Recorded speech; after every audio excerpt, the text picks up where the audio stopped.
YouTube.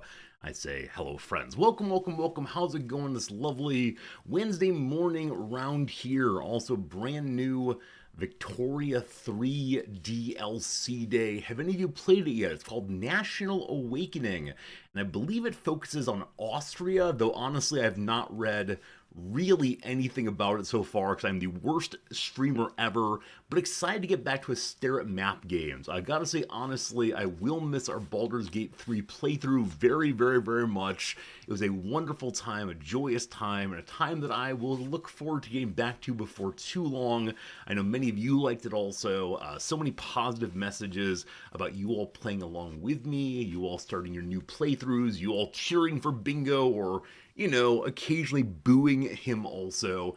But yeah, it'll be good soon enough. Saturday chess becomes Saturday Baldur's Gate. I mean, yes, but I feel very strange going back to Baldur's Gate only once a week because it's just so good. It's just so good. And I meant to only play it for one day when we first started playing 2 weeks ago, and then we got dug in all the way. We were just playing Baldur's Gate every single day, and yeah, it's the kind of game that one could play for a very long time over and over again. Maybe Saturday Baldur's Gate 3. We'll see how it goes.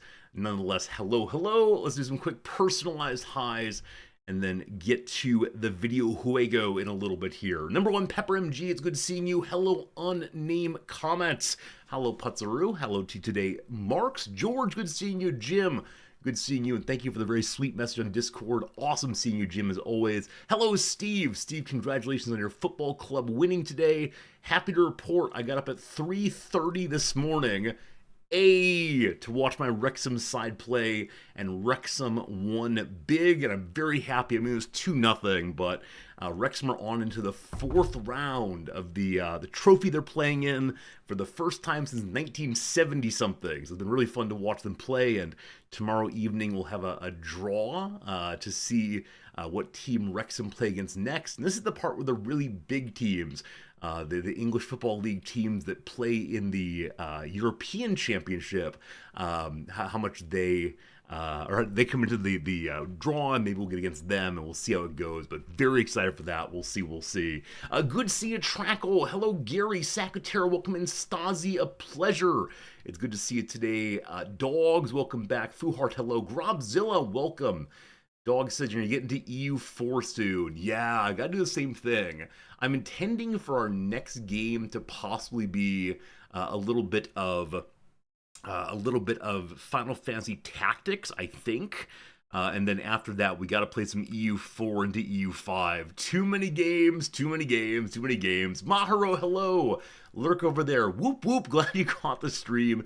Been watching Victoria 3 VODs. I'm so glad for that, Lurk. I look forward to giving you some brand new Victoria 3 content in just a moment. I guess you very much enjoy seeing the endless conversation about, do I have too many things in my construction queue? You know what we should do? Put more things in the construction queue. That really is this game all the way through.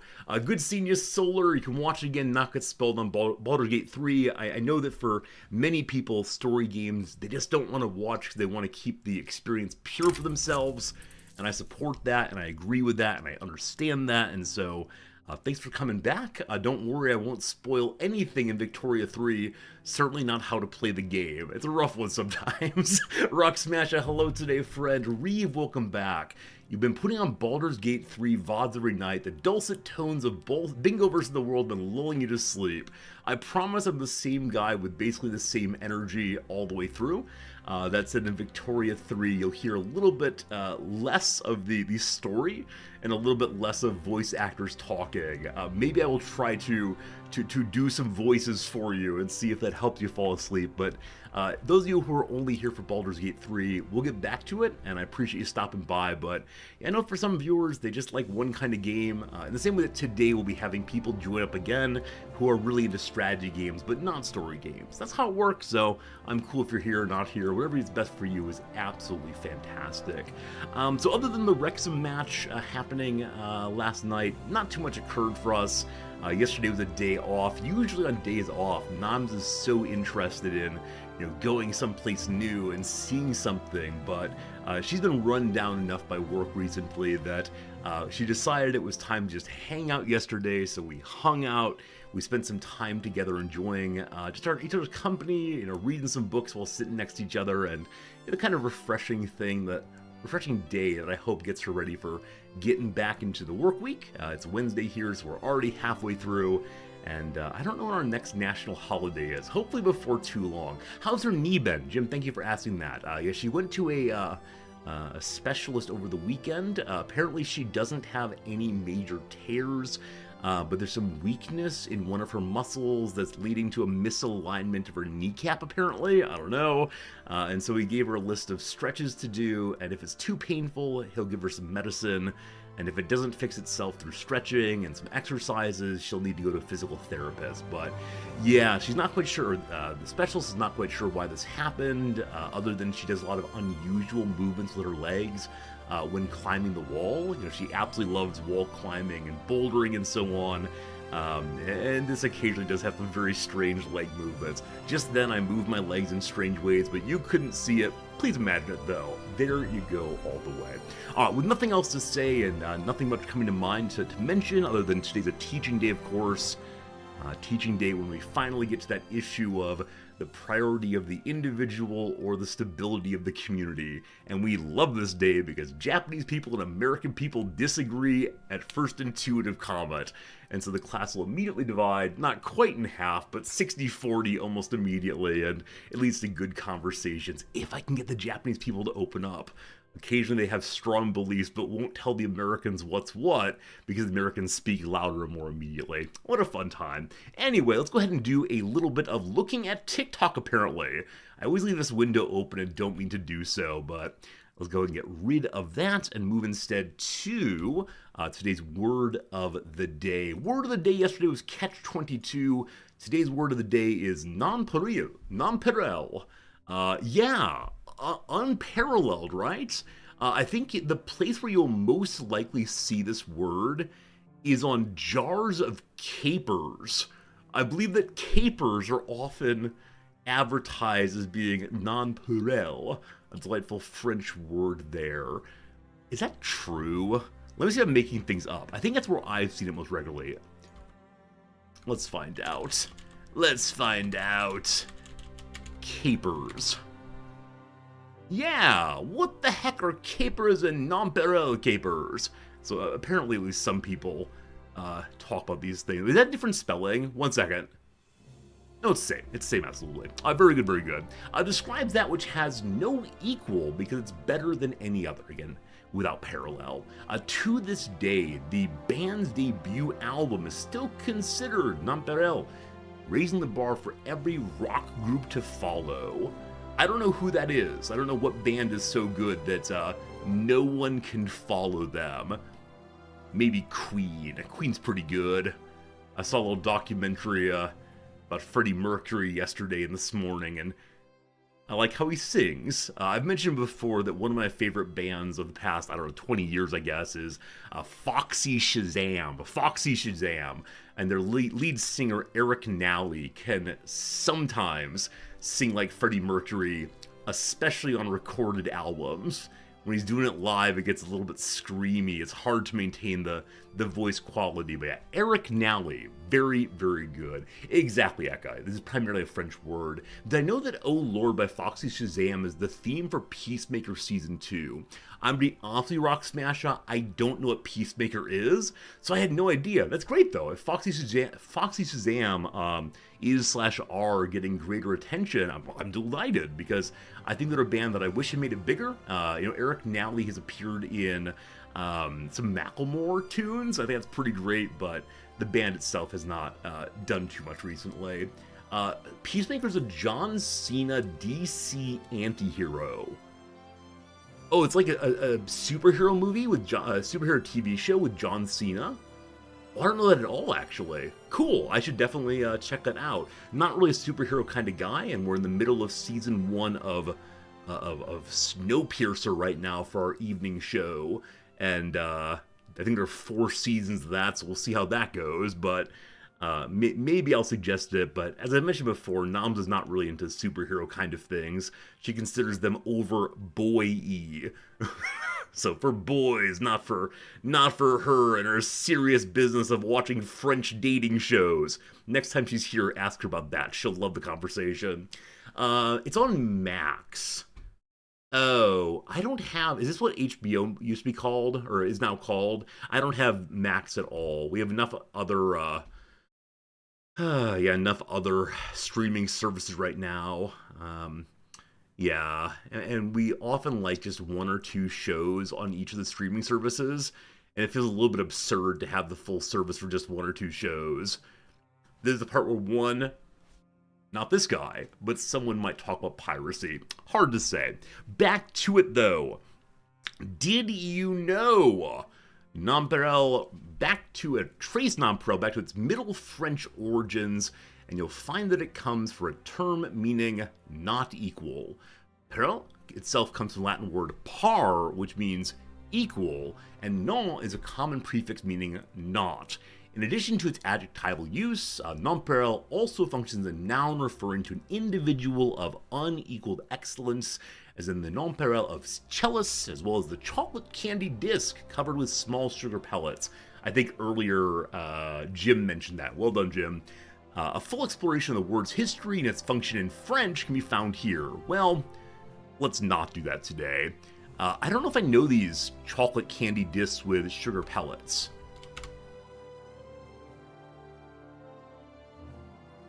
I probably should have just typed in the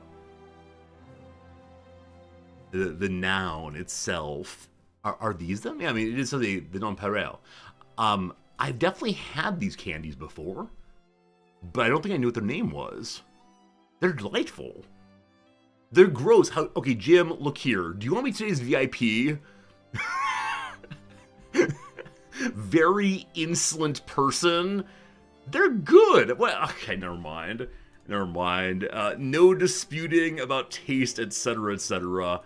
Secondary word of the day quiz is rearrange the letters to form a word that refers to both a mushroom and a candy made of chocolate, butter, sugar, and sometimes liqueur, shaped into balls and often coated with cocoa. Yeah, you all got it very quickly. It is the humble truffle. Now, let me tell you, when I was a youngster, I didn't realize there were 2 denotations of this word.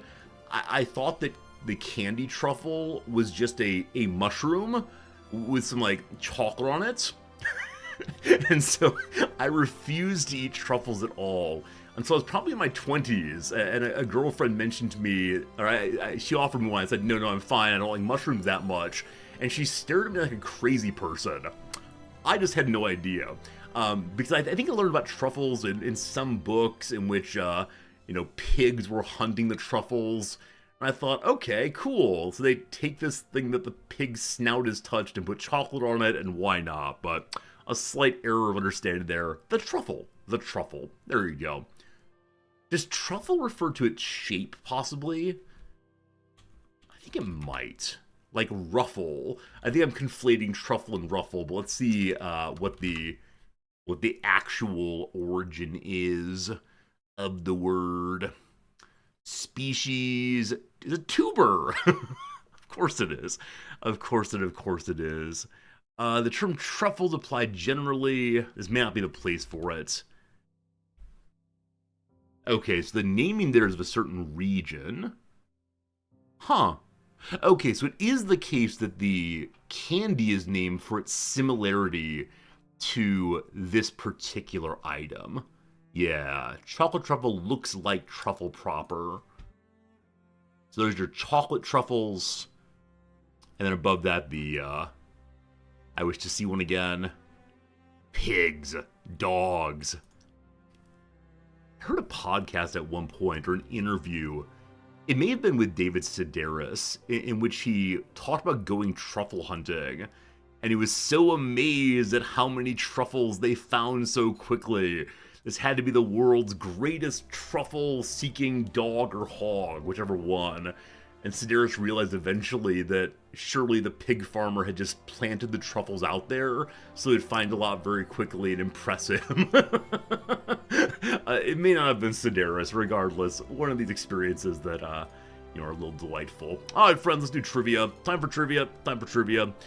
If you've already done it, I hope you scored well. Yesterday was a pretty good day for the old Resorty team. Today, we'll see how it goes. Number 1, late and lamented in the U.S., Feisty Cherry was a spiced-up 2018 flavor of what specific beverage brand? Feisty Cherry. I have absolutely no idea. The word feisty does not feel in line with Mountain Dew. Mountain Dew has lots of different flavors, but they tend to be like aggressive Arctic and chill cool guy. I think I'm thinking of those fruit punch pouches.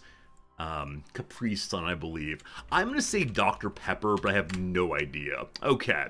On its wildly successful 1982 debut, what sugar-free drink used the slogan, "just for the taste of it"? Diet Pepsi? I honestly do not know. Genuinely do not know. Alright. Oh, I know this one already. Well, we'll get there in a second. In 2025, for the second time, the Oval Office's Resolute desk had a button installed that summons a lackey bearing what zero-calorie beverage. Yeah, we read about President Nixon, I believe, having this also. It's a drink I didn't grow up with, so I'm not really get it, am I? It's not Knee-High, it's not Tang. Is it Tang? I don't think it's Tang, but I'm doing Tang to get this thing over with. Tang? No. Wait, Diet Coke? I said Diet... Oh, no. Okay, one second. Nixon... soda... desk. It was Nixon, correct? Oh, boy. Maybe... Oh, yeah, presidential call button. This is it. Where is it? Nixon. Give me Nixon. Give me soda. So Trump has Diet Coke. Trump reportedly uses the button to request lunch and to pull a recurring bit on new visitors to the White House. Trump stated to one reporter that everyone thinks it's the nuclear button and that people get a little nervous when I press the button. Cool. I thought that someone had some weird pops. Here we go, Fresca. This is what I was thinking of. It was Johnson, not Nixon. Coffee, tea, Coca-Cola, and Fresca. Is Fresca zero calorie? I honestly do not know. Grubzilla, thank you for the bit in honor of President Trump's bit, apparently. Hey, CT, good seeing ya. Fresca was what I was thinking of, but no good. Diet Pepsi. Diet Coke, rather. I have a colleague, or I had a colleague back in the day, I've mentioned before, and he was this like really smart religious ethicist, incredibly thoughtful, incredibly precise in his thinking, but he drank, I don't know, like 6 cans of Pepsi every single day during the workday, and so his office was littered with empty and half-empty cans of Pepsi, rather. And occasionally he would come in with a giant, hefty, black garbage bag and put them in there. And instead of taking them to the recycling building in town, he would put them into a stack in the corner of his office. So he had this giant heap of hefty bags. And I don't know if it's because he didn't want his wife to know how many calories he was consuming or what exactly, but he would not take them home. It just piled up ridiculously. I was always grateful for when he put them away, because having, half-consumed open containers of sugar water or sugar fizziness seemed like a great way to get ants, absolutely. All right, question 2, here we go. Charting singers Des'ree and Florence and the Machine Welch both went to art college in what city? I have no idea. I believe that Florence Welch is not American, so I can imagine it's something like Dublin I want to say New York City because everything happens in New York City. It could be London. I'm now going to name all the major cities of the world. I think Dublin comes to mind for some reason. I don't know why. Well, I'm wrong there. Alexander McQueen and Stella McCartney are superstar alumni of the Central Saint Martin Fashion School. In what European city? I have no idea. Let's say Paris. Nope. It's London. Son of a gun, it's London. Ralph Fiennes, Steve McQueen, and Alan Rickman all attended the Chelsea College of Arts in what island capital? I should have gone London early. Unfortunately, I did not do so even a little bit. Wait, Grobzilla, you've never heard of Florence the Machine? Let me give you a link right now. I would like you to stop whatever you're doing, namely watching me. Dog Days Are Over. This was their big hit. I'm not going to play it on stream lest I lose all the monetization possibilities, but I would like you to watch this. No. No. You're lost, my friend. It's very, very good. Cassian is the first name of his character. What's the first name of the actor who's been in the Star Wars fold since Rogue One? So let me tell you directly, for a brief minute, I thought this was Billy D. Williams? Is that his name? I think so. I thought it was Lando Calrissian, maybe? I have no idea. Cassian is not the son of Han Solo and Princess Leia. That's heck of a question. Is it like John Bodega? There's an African-American fellow who plays someone who's important. I think he started as a stormtrooper. Well, I'll use the first name. So John? Rough. Eschewing parental supervision, what cousin of Dora the Explorer hung out with a wild baby jaguar? Oh, that's Jimmy the Jaguar. Through two feature films, fictional anchorman Ron Burgundy has stayed classy in the city of San what? I know of this film. I've heard a couple memes like, I don't believe you. San Antonio comes to mind, San Francisco, San Luis Obispo. I'm gonna do San Francisco because a larger city. Cisco. San Diego. Rough. Grubzilla, I promise that Florence the Machine is not rap. I think rap can be great in some time, but it's not about rap, I promise. Alright, well, if I can get 5 points today, I'll be very, very happy. Alright, science and nature, here we go. Peeking out just 2,607 feet above sea, what mountain between Java and Sumatra looms much larger in the history of seismology? This one is in Victoria 3. I believe it is Krakatoa.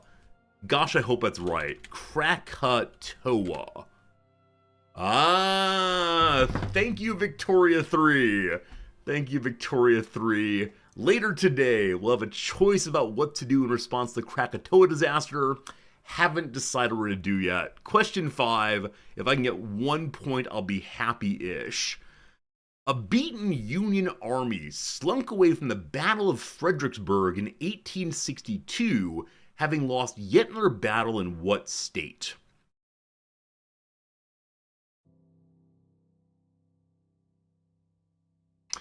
Well, I briefly thought of Maryland because there's a Frederick, Maryland, but I think it's incorrect. Fredericksburg, is it in West Virginia, possibly? I mean, definitely the Civil War is the cause of the split between Virginia and West Virginia. Fredericksburg, Kentucky. Fredericksburg, Virginia. Fredericksburg, Georgia. These all sound plausible. I'm doing West Virginia, and I'm ready to be wrong. Mountain Mama, Virginia. Eh? Eh?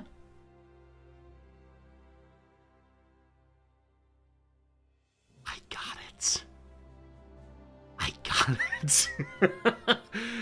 West Virginia didn't split until 63. Okay. I mean, I think this works because there's the area, like it says a state, right? It is the area that is now in the state that is West Virginia. I'll take it. Not sure to deserve it, but I'll take it. All right, we ended up with 7 points. Very hard day for me, unfortunately.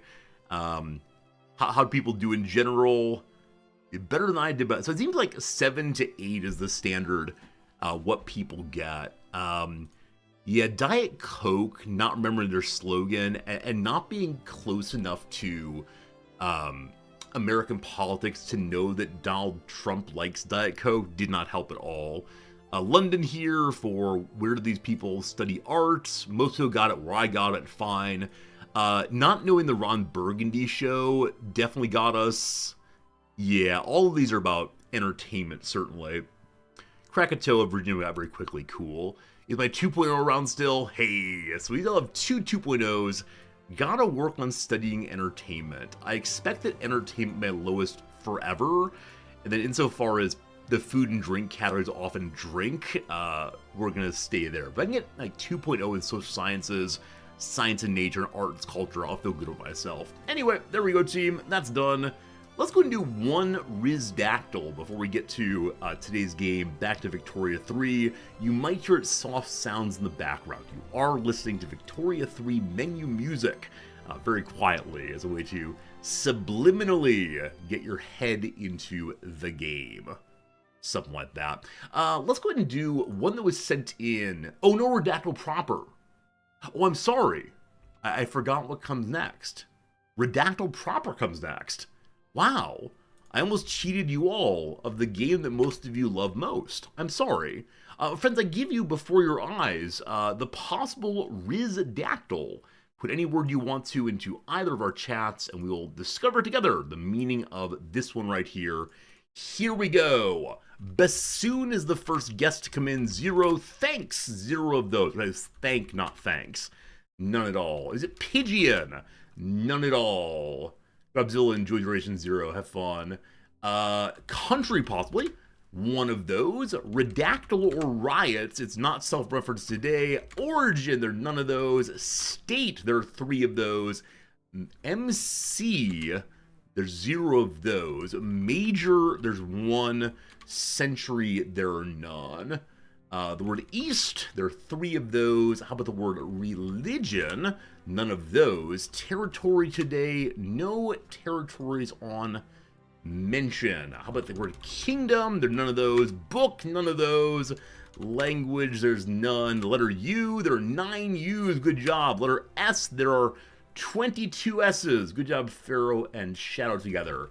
How about a classification? None of those. The word delta, there are 3 deltas mentioned, so about a river maybe, we'll see. People, there's 1. Space, there are 142 spaces. Rock Smasher, what'd you just do there?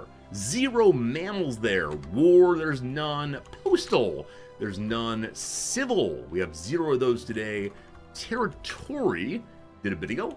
Elevator, there's 1 of those. Program, 25 of those. Force, 20 of those. Race, none of those. Agency, none of those. How about station? 10 of those. How about shuttle? There you go, team. Wow! Rock Smasher with the guess that really got us there very quickly. Space. The final frontier. Other than Frontiers of the Mind. There was a book review in the New York Times yesterday or the day before by a philosopher arguing that if we want to more fully understand the possibilities of existence, we all need to start taking LSD. Which sounds like a very 1960s argument, but if it's the New York Times, maybe it's true. Friends, the Space Shuttle is a retired, partially reusable, low Earth orbital spacecraft system operated from 1981 to 2011 by the U.S. National Aeronautics and Space Administration, or NASA, as part of the Space Shuttle program. Its official program name was the Space Transportation System, STS, taken from the 1969 plan led by U.S. Vice President U.S. Vice President Spiro Agnew for a system of reusable spacecraft where it's the only item funded for development. There you go. And now we have other private entities making the reusable machines, and that's a thing. That's a thing. Very good job, though. We were well above average today. Yeah, or below average, I guess, in our guesses. Good job. Now, the Rizdactyl. Very, very good. Cypher submitted one I'd like to start with today. Cypher was very sad that last time Cypher did one of these, they had it guessed immediately. Because the, whatever it was, related to their username. This time it does not have anything to do with ciphers. And so let me go ahead and get the page up right here. And friends, I'll take any yes/no questions you want to discover together what Wikipedia page I'm currently gazing upon. Is it a person? No. Is it Ireland? No. Is it a person? No. Excellent start, team. Excellent start. Is it a place? No. Is it unique? No. Non-unique, non-place, non-person. Has it killed anyone? I don't think so. I mean, I could imagine it does like a murder mystery or something, but we'll say not directly. It's not killed anyone that I know for sure. An event, no. Is it edible? I'm gonna say no on that one.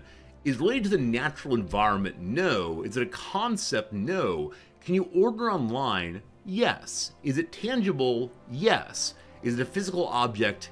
Yes. You can buy it online. Is tangible? Is physical? Is it man-made? Yes, it is. It is man-made indeed.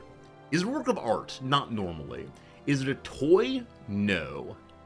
Is it a tool? In some sense. Is it used in school? It can be. Can you eat it? No. Is it an axe? No. Is this item likely in a chatter's house? Yeah, I would guess that more than a few chatters have this in their homes. Is it magic cards? No. Was it invented in the 20th century? No. Does it weigh more than a duck? Maybe in the initial zygotic phase, sure. Maybe in some early fetus stages, sure, but not an adult duck, no. Does it use electricity? No. Would it be in a kitchen? Probably not. Is it a media storage device? It is not a media storage device. Does it have moving parts? It does not have moving parts, no. It's a solid thing. Is it bigger than a you-know-what? I mean, you can imagine a very, very small bread box for use by dolls and G.I. Joe, but no, the standard bread box is smaller than.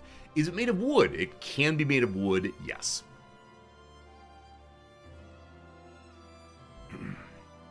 Great question so far. I feel we're narrowing down in a really useful way. Is it associated with a specific country or region? I'm gonna say no on that one. One could argue yes, but I'm gonna say no to the average person is not associated with any particular region or country. Is it used for entertainment? It can be. Is it a paperweight? It can be, but it's not primary usage. Is it recyclable? If it's made of wood, I guess so. Does it hold something else? No. Does it have gears or cogs? No. It does not have moving parts at all. Usually.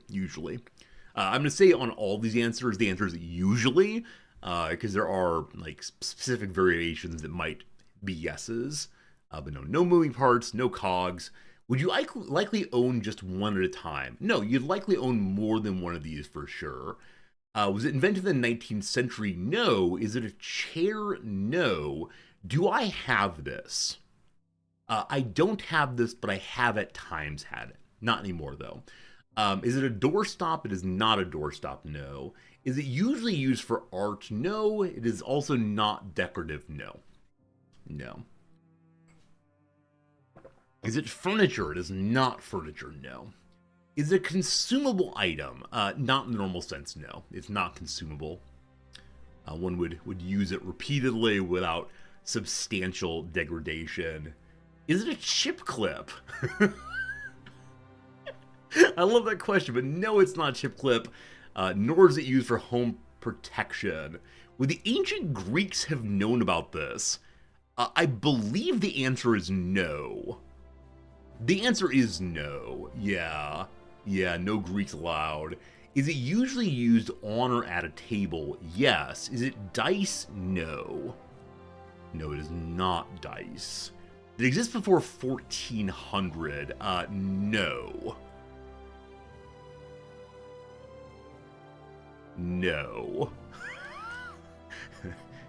No, I believe. Is it a pencil? No. Is it a domino? No.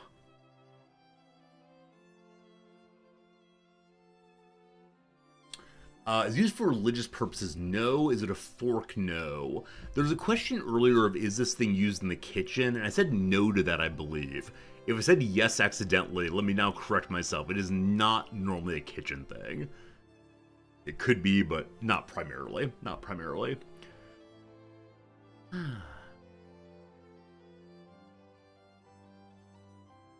I'm now reading about some history. Is it typically used for recreation? Sure, typically used for recreation. There's earlier question of, is it used for entertainment? I'm gonna say, like, typically on both of those, but it doesn't have to be. I said no to the kitchen. All right, very good. Is it used in education? It can be. Is it money? It is not money. No. No. I always want to scrutinize my answers after I've made them. I think I've given you all true things so far. Can be used in education. Have had it at some point in my life. Is it collectible? Probably not. Would I use it in a class? I would not use this in any of my classes, no. Actually, I'll go even farther. It is not used in hardly any classes at all. I could imagine it being used in some classes, but not necessarily. Does it have a brand name? No. Does it involve reading? No. Was it first used before 1700? Yes. It was first used before 1700. Does it have a grip to hold in the hand? No grip, usually. Is it related to biology? No.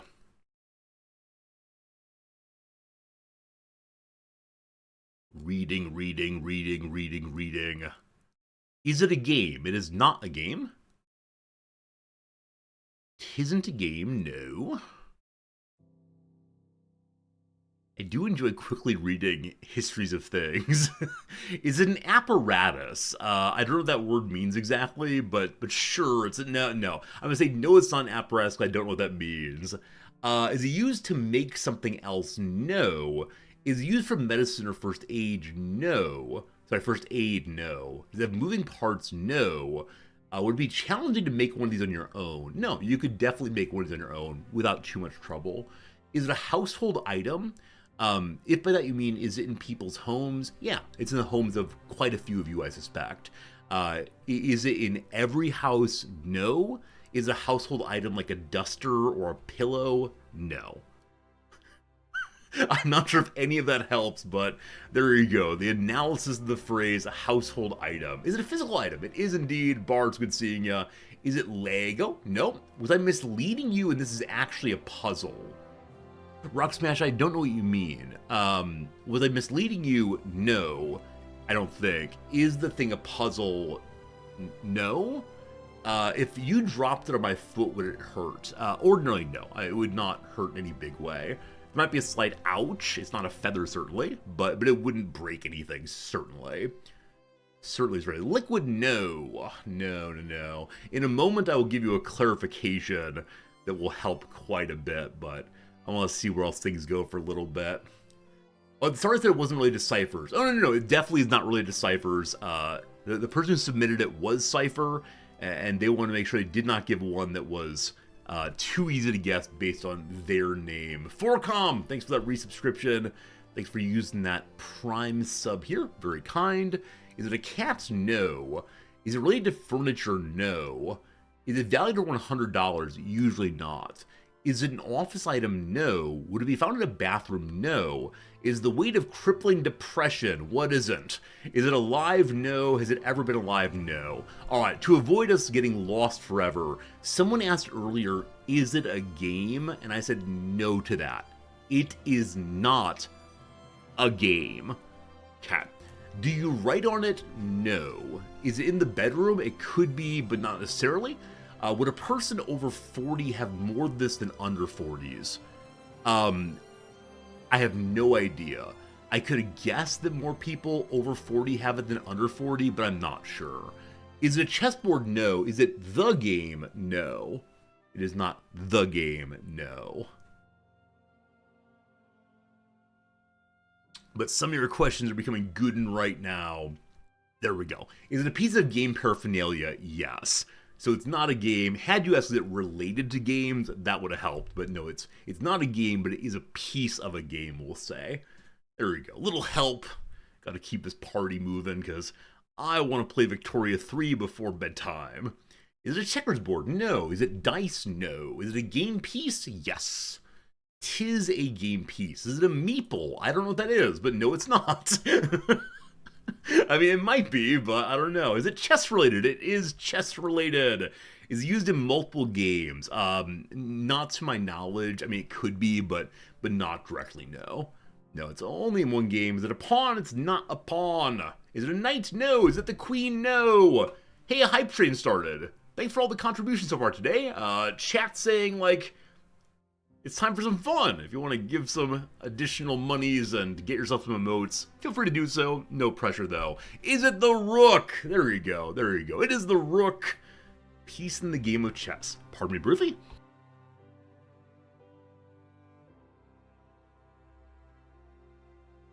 I thought I had one of those moments of, oh no, I need to sneeze, but this sneeze is not going to come out. That's the worst feeling ever. It is the rook.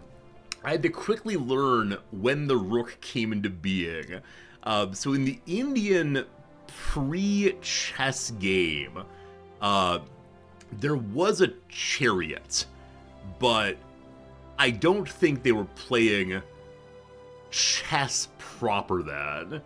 So it is instead 1550 or so is when it's invented as the European chess thing. I don't know. Definitely dates are hard. Let's go and do one more team. One more, and then we'll get ourselves into today's game. Cypher, thank you for a very good submission. Always very pleased to see what you come up with. Any of you, you're welcome to submit it anytime you want to. Cajun Killa, we're going to do one of yours to get things done now. Friends, Cajun Killa has given us a good one. It is not related to Mongolia, I'll tell you that. But please make any guesses you want to, and we'll see if we get it together. This is one I'm not sure the community will get, though we might get it based on who is here. We'll have to see what happens there all the way. Any questions you want to, here we go. Is it unique? It is unique, yes. Has it killed anyone? No. Is it a white man? No. Is it the Dewey Decimal System? No. Is it a person? No. Is it an island? No. Is it an event? It is not an event. Is it in Europe? No. Is it a place? Yes. Is it Khazaria? No. Has it been to space? No. But of all of that, it is a place. Is it Krakatoa? No. But we'll deal with Krakatoa soon enough, I promise. Is it Canada? No. Is it in the Western Hemisphere? No. Is it fictional? No. It is a real place all the way. Is it Asian? It is indeed Asian. Good job. Is it in the Southern Hemisphere? No. Is the early history of it debatable by academics? Not to my knowledge. I believe it's well known when it came into being and what it was like then. Is it Chinese? No. Do people travel far to visit it? They do. Is it in Japan? Yes, it is. Is it man-made? Yes, it is. Is it South Asian? Nope. Japanese here, so East Asian. A country capital? No. Is it Fujisan? It is not Fujisan. What question did I miss there? Is it a city? It is not a city, no. Is it a shrine? No. Is it UNESCO Heritage Site? I don't believe so. Is it in Tokyo? It is indeed in Tokyo. Is it on is it Honshu? No. Is it a building? No. Is it the Peace Park? No. Is it a mountain? No. Is it the small Eiffel Tower? It's very silly, but no. Is it religious? Kind of. Does it exist in the hearts and minds of the American public? Probably not. though some of you do know of it. Is it the red and white tower thing? It is not the red and white tower thing. Is it Tokyo Disney? No. Is it Akihabara? No. Is it the Gundam unicorn statue? No. Is it in a city? It is inside of Tokyo, yes. Is it a torii or temple? Not directly, but not too far away. Have I shown you a picture of it? I have shown you a picture of this thing, indeed. Is it known for animals? No, it's not Nara, where the deer are. Incidentally, imagine one lived in a place that rhymed with Napin, Nippon, whatever, and a far-right politician came out last night and said, those foreigners keep attacking the deer in Nara, our sacred treasure, as an attempt to build up more anti-immigrant sentiment. Woo! Is it a dojo? It is not a dojo. Is it Tokyo Tower? No. The Meiji Shrine? No. Is it inside of a building? No. Is anything sold there? Yeah. Does the Emperor live there? No. Is it art? Not directly. Is it the garden on top of the building? I love all these things. These are all places I've been, but no. The Cherry Blossom Festival grounds? It is not. Unfortunately, the people who might get this one I don't think are here right now. And they're gonna be bummed not to be here. I'll give you all a few more guesses, and then we'll just kill it, because I don't want to push this thing without the people here. Is it Shibuya? It's not Shibuya. Is it a shrine? It's not a shrine, but there are shrines there, as there are basically everywhere. Hey, Farinanthus! Farinanthus showed up, thank goodness. It's the Ryogoku, the district in which the sumo things happen throughout. Thank goodness someone was here. There are 3 or 4 people who I know things about sumo, and luckily Farinanthus is one of them. Yes, this is where the 47 Ronin avenged the death of their lord, and these days it is now the place where sumo lives through and through. And sumo is Shinto tradition. Yeah, there you go, team. There you go, team. The Basha right now, exactly. Like I said, there are 3 or 4 people who are really into sumo in this community, and one of them refuses to watch the Rizdactyl. One has probably gone to sleep, and the other one's not here today. Thank goodness for Farinanthus saving us all. Well done, team. Well done, team. We got it. What a good time. And now it is time for us to change to today's video game. Today's video game, of course, is one called Victoria 3, which I did not properly load. Give me a moment to get this thing loaded up. With apologies, as mentioned before, for playing no more Baldur's Gate 3 for a while. It's a game that is long and fun, and I wish I could play more of it, but just gotta play this game too. As I mentioned previously, I was sent a key for this new DLC by the people at Paradox. I'm not being paid to play it, but I am looking forward to checking it out. New DLC, new playthrough for us today, Victoria 3. So to be entirely honest with you, I've not yet checked out what was added in this DLC. Usually I don't do so. I trust you all to say, here's a cool thing going on, and for us to discover what's cool going on as we head on into the game ourselves. I want to go ahead and briefly check out what new achievements were added in order to see what we might do in our playthrough. Is David Slays Goliath new? Starting as Montenegro exists while the Ottoman Empire does not? Perhaps a little bit too hard. Last playthrough we were trying very hard to pull off American territory. The Indian territory takes over the USA. Didn't work out, unfortunately. Prussia of the Balkans.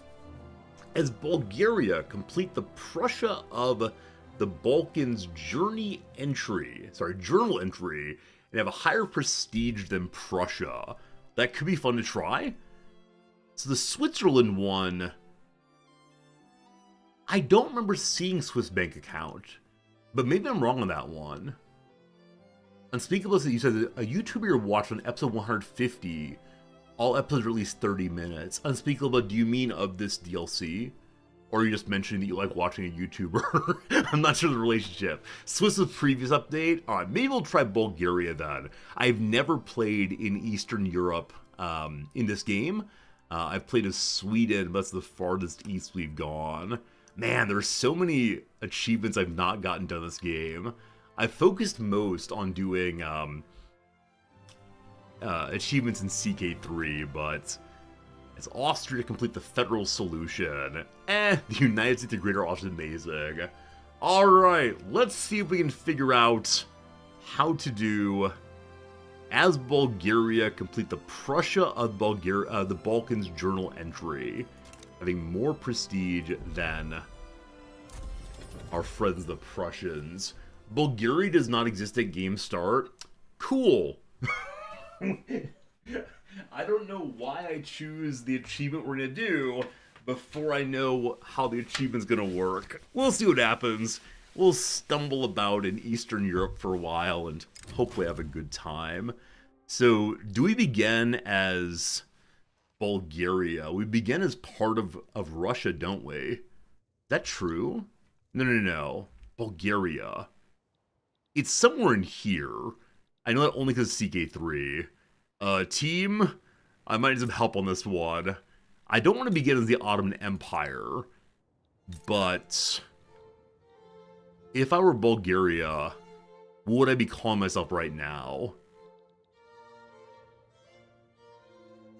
It's from Wallachia, okay.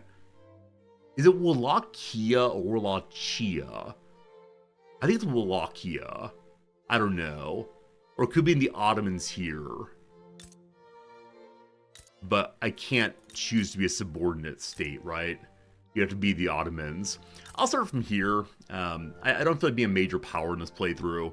I like being the little buddies and trying to build up a nice standard of living. See, this is the problem always. Like, if we're gonna have higher prestige than Prussia and we're on the border of the Austrians, we have to build a military pretty quickly or find a way to be friendly with people nearby to us. Because I could easily imagine the Ottomans or Austria-Hungary coming to us very quickly, but we'll give it a shot. We'll see how it goes. Allow me to learn how to say the name of the place in which we're playing this time. So this one, pronunciation. Are you Romanian, Julian, Miguel? I don't think so. Okay, here we go. Ask Romania. Here's how you say it. The history of Wallachia. Wallachia. Wallachia, team. We're playing Wallachia this time. Hopefully we enjoy it. We're Principality, led by a man named Prince Alexandru Ghica of the Boyars. He wants to abolish slavery in his territory. Man, we love that. A call for Romanian unification and political independence complicate regional politics, as both Russia and the Ottomans have an interest in enforcing the status quo. Can Romania win its freedom? So goal 1, do not get eaten by the powers north, south, and east. Number 2, yeah. Become stronger than Prussia? I guess so. Iron Man, let's do it. Very hard no. We'll see. If we lose, we'll pick a different playthrough.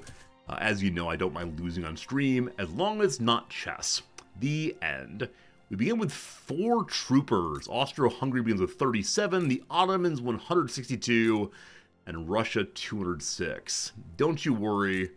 Oh, hard V, no. Wallachia? The video I just pulled up that someone on Ask Romania said was correct said,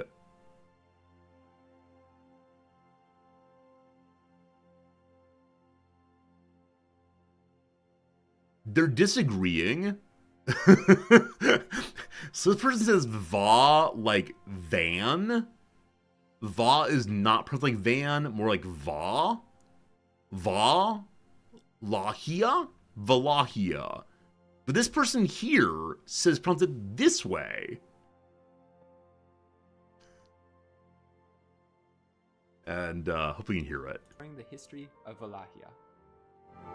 Oh, and we're more time. Hey, welcome to another episode of Ghost Countries. And in keeping with the general Halloween theme, we'll be exploring the history of Wallachia. Wallachia it is. We'll say Wallachia for the rest of the playthrough. Wallachia. With by someone else. I'm playing the United States of America because the only nation whose name I know how to pronounce. Wallachia indeed. Thank you for helping me with my questionable hearing all the way. Well, I trust some person on the internet or some person on the internet.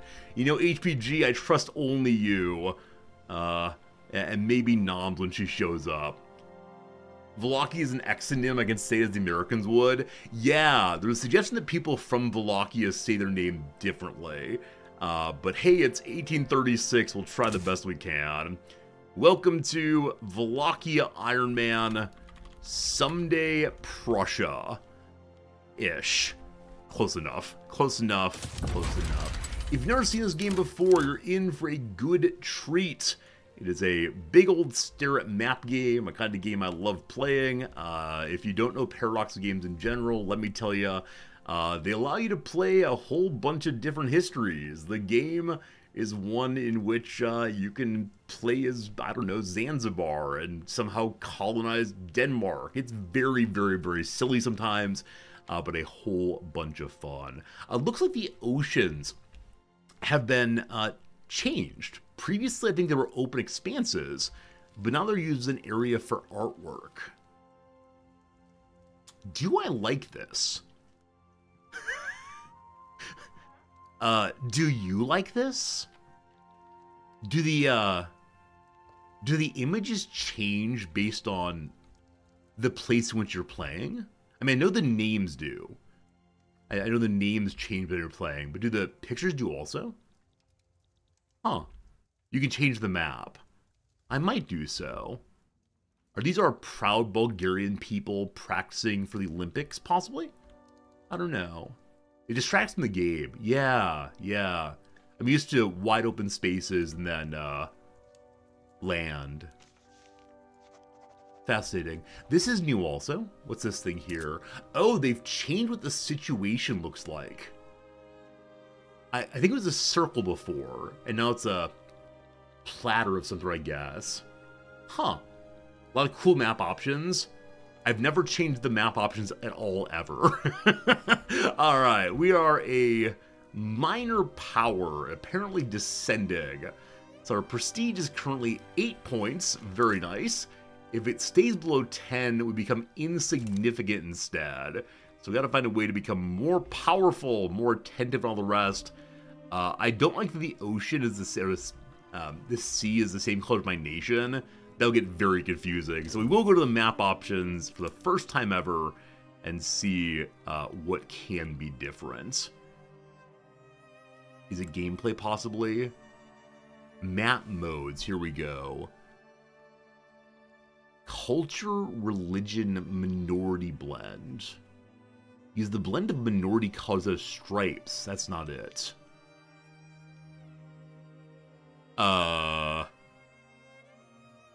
Team? None of these seem to be anything about the oceans. Is it just where you have to change it when the game starts, possibly? Fade in, fade out, delay, and then these are for evaluation of ethnicity and religion versus war. Theme, not settings. Oh, thank you. Theme, not settings. There we go. Our map. What is plain boring? Alright, Victorian will do that. Tabletop. I don't care too much. I think the only one I care about is plain. There we go. The good old empty blue. I feel a little bad we don't get the names in our language here, whatever that is. But there you go. All right, so one thing to do is to determine where we care about. As of right now, we care about where.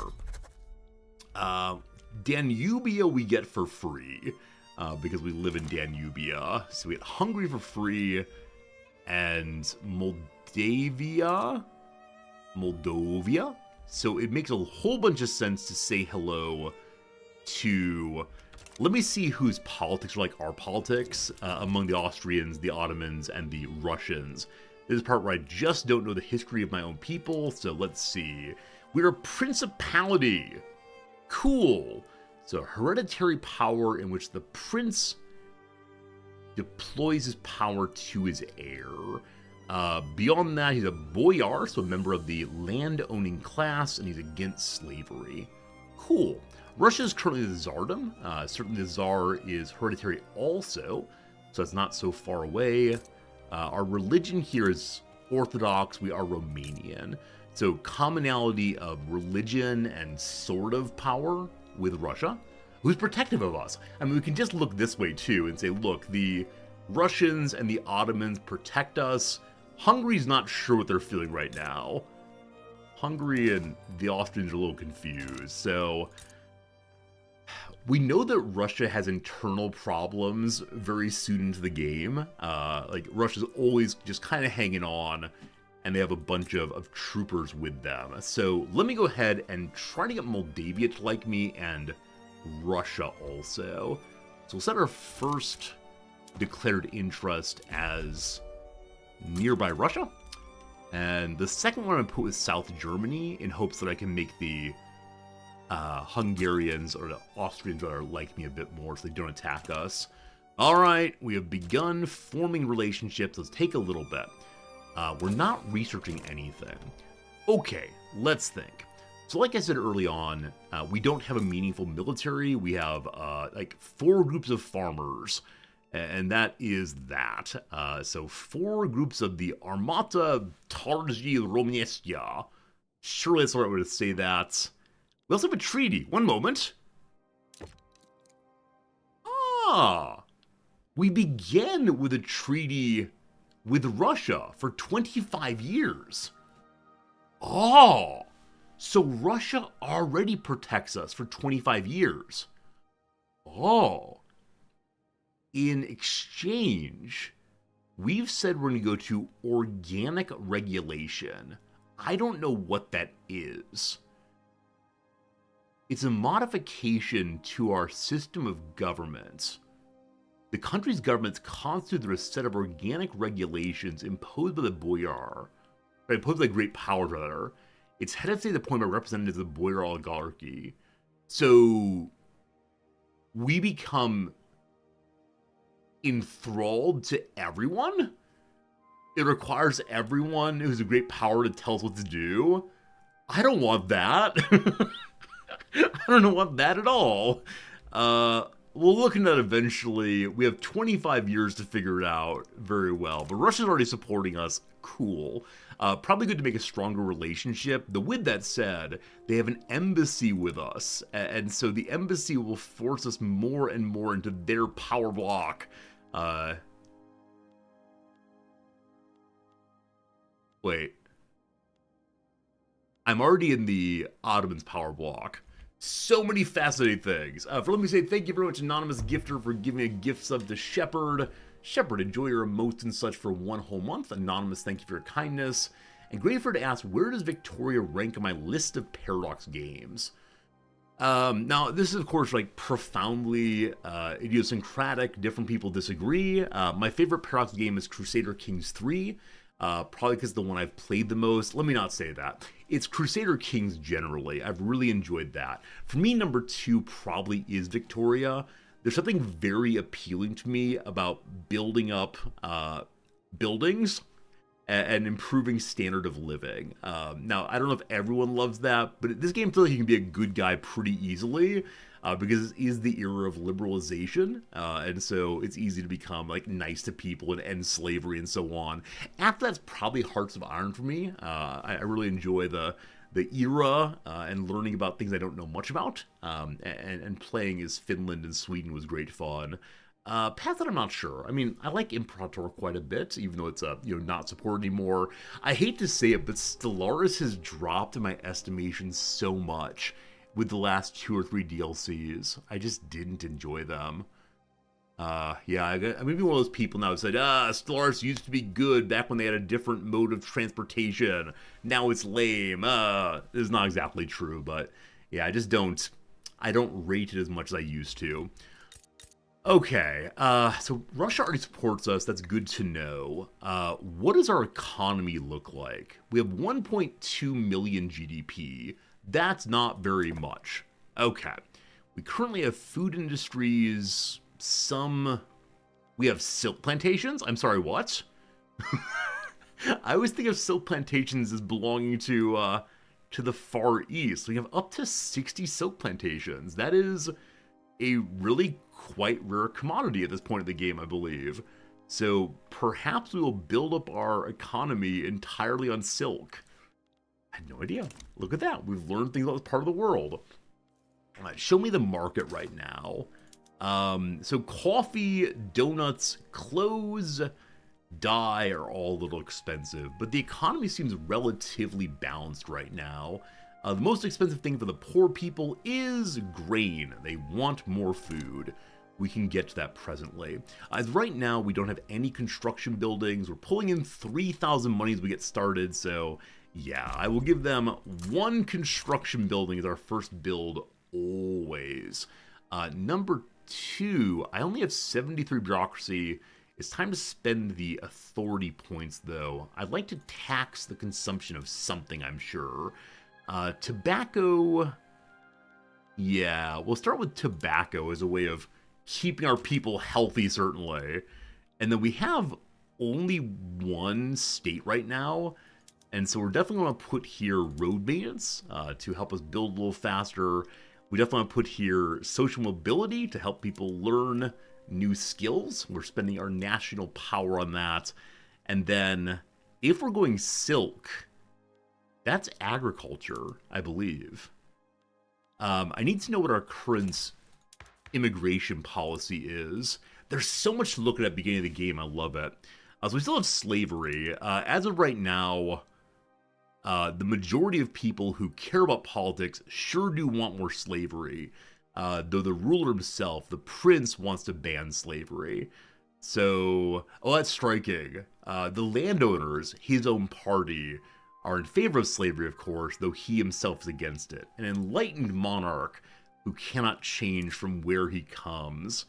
Migration, we are letting in people who are like us, I believe. Now, luckily, there are people like us outside of our current nation.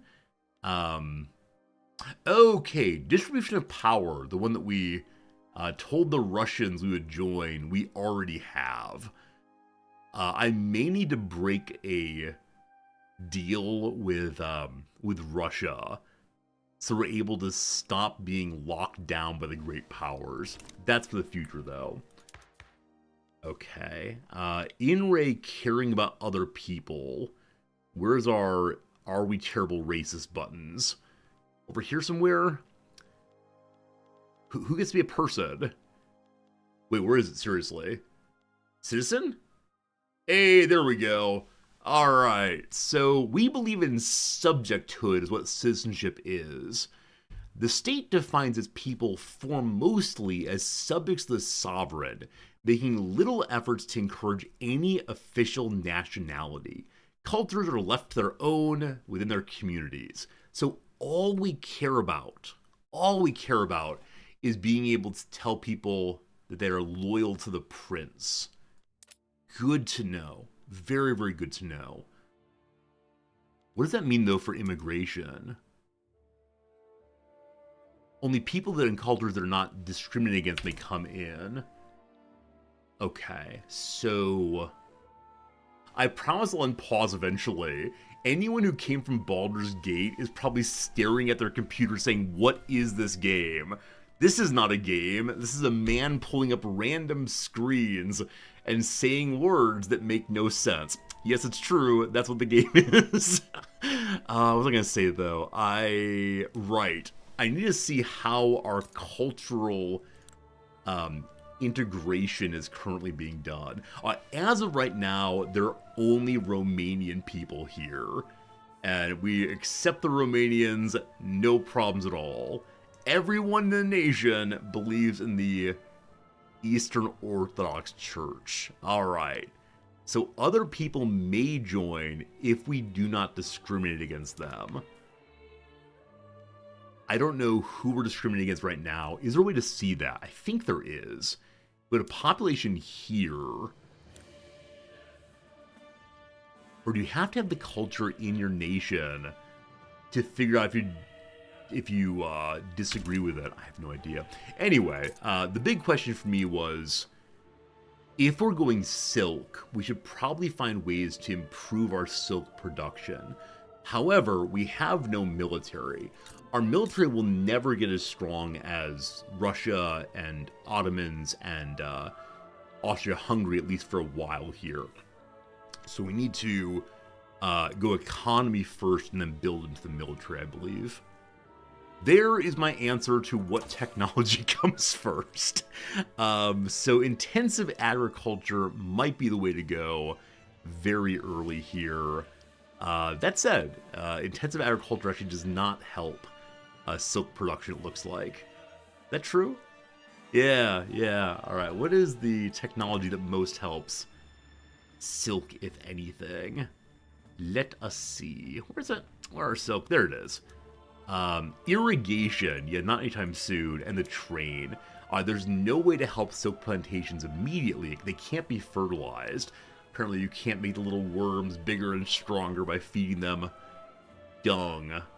We can't improve wheat production. That could be good. But we have basically nothing as far as industrial production right now.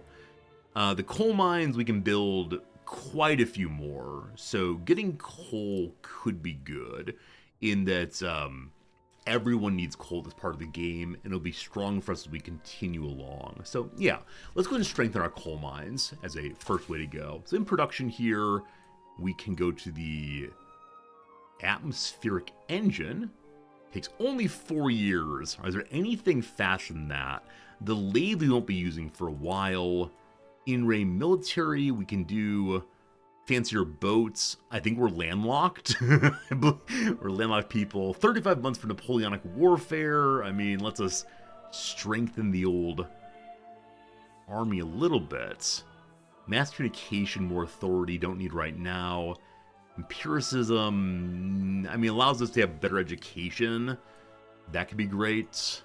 The stock exchange, better market power. It's 4 years for this. That's a long time. 35 months is also a long time. Bring me better coal mines. We'll see if that decision makes any sense. Friends, we are now unpaused. The Wallachian French Fellowship is disbanded. So no one else wants to support the French at all currently. There is one society that are interested in strengthening our relationship with Russia. I do want to do that, but I do not want Russia to take me over. We'll have to take a good look at how that works the next little bit. Show me my interest groups here. Yeah, so currently the landowners like me quite a bit. The church does also. Petite bourgeoisie just aren't sure what's going on. The armed forces dislike me quite a bit. Why is that? Hello? There we go. They dislike me because they're very unhappy with the state of the military. We only have peasant levies. I completely missed that. Alright, so it'd be good to at least go to a professional army, but as of right now, the landowners want to have control of the military, and they're doing so by having their serfs, I believe. Not serfs, but close to serfs. The entire army themselves. We are a really, really backwards nation. I'm sorry, I shouldn't say it's very rude of me, but we have a lot of work to do to get ourselves into the future, man.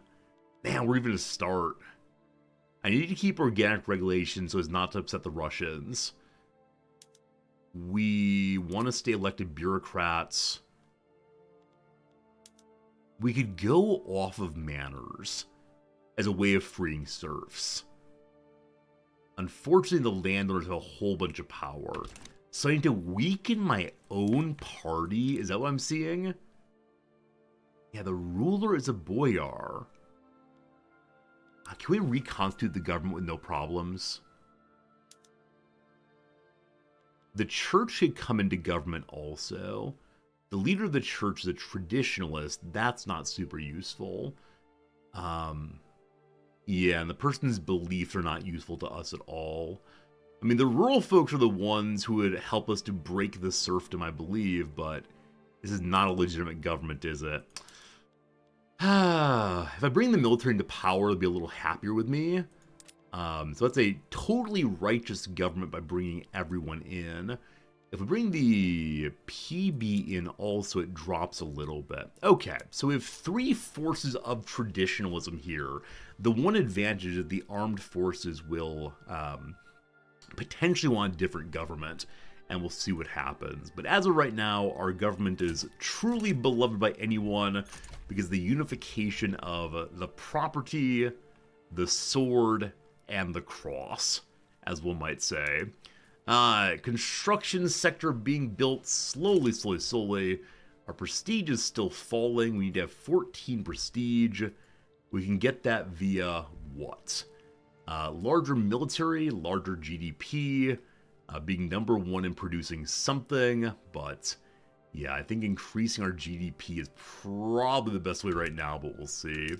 Alright, buying guns is kind of expensive right now. We can't make our own currently. We're too far away from that, I believe. Is it iron for early? Is it iron for early weapons? 1 second. Mikhail Speransky has been thrown out of Russia. He's a reformer. He's also an agitator. He's beloved by our people. Do I want agitation? I mean, as a reformer, I believe it's the case. Uh-oh. 1 second. As a reformer, I believe it's the case that he would work towards getting rid of serfdom. Is that true? He doesn't care about serfdom. He wants women to be people, though. Alright, welcome Mikhail to our city. That upset some people quite a bit. We lost some loyalists, but he will help us in the long run. We saw a pop-up then that said the Ottoman Empire is trying to become protective and friendly to me. I do want that. I will also work on becoming friendlier with Hungary here. If we're able to become friendly with all of our neighbors, we can possibly pit them against one another and then use one of them to help us go free. Russia's guaranteeing our independence right now, so if we... Wait, is that true? I think it's only a defensive friendship. I think if we declare independence ourselves, they won't help with that. Is that true? Let me make sure I remember how that works.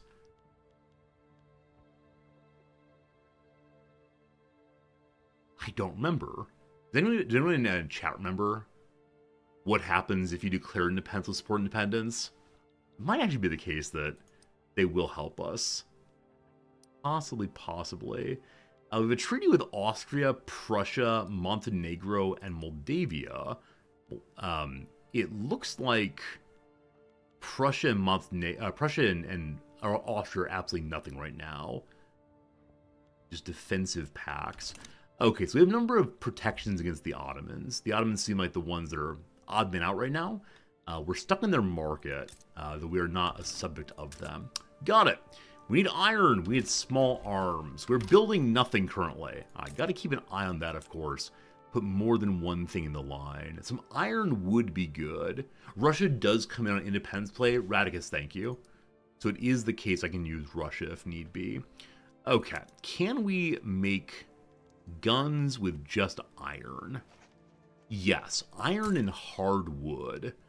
We do have some logging camps. They are making hardwood. The economy will be grateful for these buildings. We're still positive on money with the current building structure, so building a second construction building might work out okay. Does my nation have any special features? We have greater market access price impact. So we're able to do better imports than other people. We also have a river. A river runs through it right here, and so that river allows us to have more infrastructure. We have boats going down the way. How many free workers do we have? 78,000 unemployed, 290 peasants. We have about double our current workforce available, or not double, the same size, so it will double again. The Swedes like us more, or the Swiss possibly? The Swedes are cooperative. The Swiss are neutral, no surprise. Does anyone hate us right now? Or are we pretty cool with everyone? Yeah, for whatever reason, we're pretty cool with everyone. Possibly because they all want to consume us. We'll have to see what happens there. Tools are getting expensive. Like I said before, it might make sense to just go in on silk and then buy things with silk. The only trouble, as many of you know, is insofar as we're part of the Ottoman market, we can't make direct imports at all. Oh, we are a protectorate. Huh. And here I thought we were independent. I apologize. So the people inside here we thought about playing as are a direct state, completely controlled, annexed. Wallachia is half independent. Got it. So we got to work on making our people hate the Ottomans more. As of right now, we are gaining liberty desire. That means it is going in the direction we want. The biggest reason is because we have a support independence from Russia. If I get other support independences, that will help us become closer and closer to liberation. As a protectorate, we're very far away from declaring independence. This is going to be probably the first decade or two of the playthrough, working on that, I believe. Alright, building is happening slowly enough. I'm going to go ahead and kick another construction building to the top of the queue. Don't want to go too fast. We have other people who are interested in coming to our nation, including a Democrat. What does the Democrat want? Yeah, voting changes primarily. That will not help us. We saw another agitator popping around, and yeah, Dupre will not join us at all. In fact, no one would join us currently. We only have the one slot available. So if we want to become stronger than Prussia, number one, we just need someone else to attack Prussia, obviously. Number two, we have to probably take in the states nearby. We're hoping for a big war between the Ottomans and the Russians, so we can try to grab what's right here. We'll have to have like interesting claims on it and so on. Serbia here is also controlled by the Ottomans, and man, they're becoming hated right now. So as of right now, poor relations is doing it.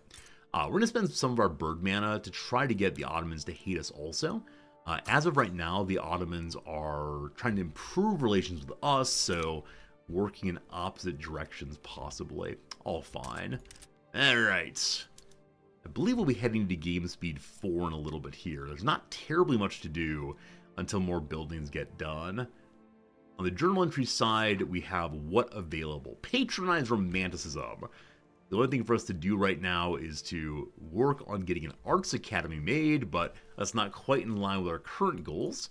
On the potential side, I believe our main goal for the playthrough was what? I think we have to actually be Bulgaria to see the real goal of the playthrough. I see we have a famine coming at some point, but Unite the Principalities seems to be the current goal. We have to know nationalism, and then we'll have an opportunity to, I don't know, demand the other folks to join us. Probably need a very strong military by then, rather. We'll see. Nonetheless, friends, we've been live for an hour and 30 minutes. It's time for a very quick ad break of 3 minutes. We'll do some crossword today, and then we'll get back to the game after that. Hopefully we're having a little stretch. Hopefully having a little game time and all the rest. Thanks for being here. We'll get back to more of this game in just a moment. My heart continues to cry out for Baldur's Gate 3 a little bit, but it is fun being back in the strategy mines once more. Alright, we got Tuesday puzzle we've not yet done. We have a Monday puzzle we haven't done either, so we'll see. Like a slushy or a snow cone. I mean, cold? Icy? I have no idea. Let's go ahead. Organization whose local chapters offer programs for girls. I mean, there used to be the Girl Scouts. There used to be, like, there is now scouting as a replacement for the Boy Scouts of America. I don't know, honestly. Do I? Not really. Reveals more of the shore. Like, ebbs? A wave ebbing? Or the tide ebbing, maybe? We'll see. Sushi pizza topping. I do not know about sushi pizza. I'm guessing it's row, but I have no idea. Rank below Viscount. I doubt it's just Count, but I think it's Baron. I think Baron is correct. Ancient Celtic priest, maybe a druid. We'll see. Collapsible headwear for some theater goers. Theater goers. I'm thinking like you have a ridiculous stovepipe hat like Abraham Lincoln and you collapse it down. I have no idea. Davis, who starred in A League of Their Own. It's Gina Davis with 2 E's, I believe. Irrigation devices that are commonly used to combat sinus infections. I've never used one because it terrifies me what might happen. I believe it's a neti pot. 2 T's maybe? No, it's plural. So neti pot, 1 T. Never used one. Have any of you? And do they feel weird? Do the water up in there? The only time I've ever gotten water deep into my nose was learning to swim. SNL comedian Gilda is Gilda Radner with a T, I believe. Is it a D instead? Let's see. Raised as a fancy pigeon, bred indeed, Radner. Pick me. Ooh, possibly? No idea. That girl, her, I assume. Stilted or uncomfortable for short. Oh, I have no idea. No idea. Let's see if we can get some downs done and go from there. Steamer alternative. A steamer's a kind of boat, I believe, or ship maybe. A steamer is used for making steamed vegetables. A steamer's a kind of coffee or tea drink, I believe, also. Neti pots are great when you're sick. Yeah, I've never tried it. You've heard of horror stories using dirty water? Yeah, if you get dirty water into your nose, you can get like brain parasites very easily. So no, I've never put anything in my nose like that. Can't imagine. Steamer alternative. Huh. Row may be wrong, we'll see. Deal with it. Cope. Good. Synonym for hurl. Here we go, team. Hello, fellow kids. Synonym for hurl that was popularized on Vine. Yeet. So icy was correct. Instead of having your clothes steamed, use an iron. Very good. Young Einstein filmmaker who's unsuccessfully sued a search engine company for trademark infringement. No clue. This is madness. That's often something that's like crazy or weird. Not sure. Beds that might be found in an army surplus store are cots. The A of Q&A, it's an answer. A and S maybe. Can we work off of that for the last bit here? The YWCA. You don't see this nearly as often as the YMCA, but YWC. Maybe. Is that right? Young Women's Christian Association. Possibly. Opera hats. Opera hats apparently are what one uses to collapse. So wrath is madness.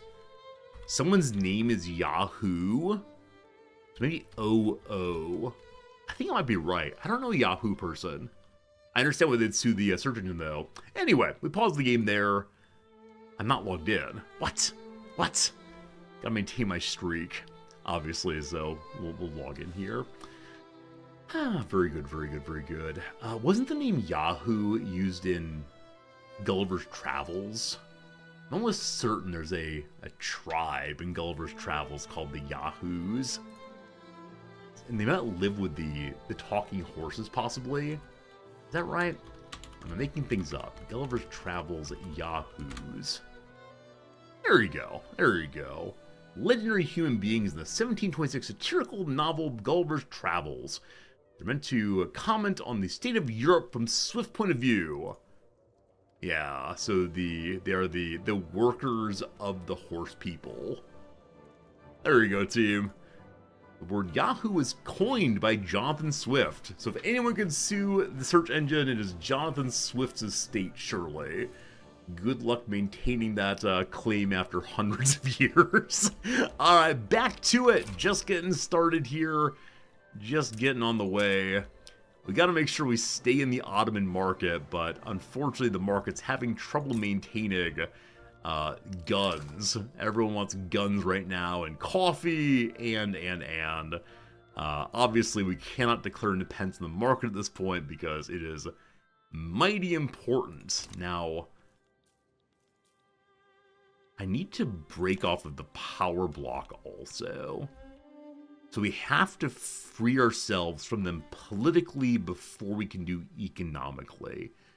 As of right now, they have the vassalization principle. What this means is we all get more authority for each subject we have. Only the Ottomans have a subject. External trade. So better trade capacity when we're engaging with people who are not inside of the Ottoman Empire. Unfortunately, I believe that only the Ottomans can do that. So as of right now, the power block is benefiting everyone except for us, unfortunately. Wait, Man of Wars. Why am I using Man of Wars? We have a naval base?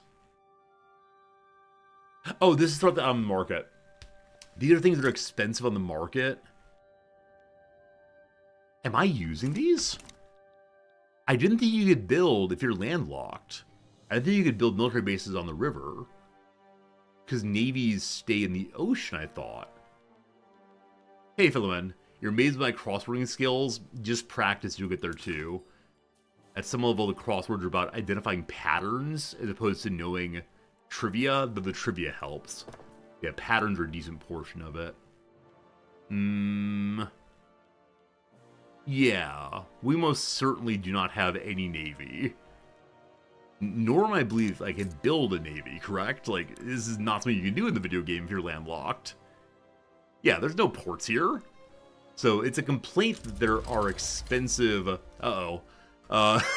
expensive ships here, but not for us.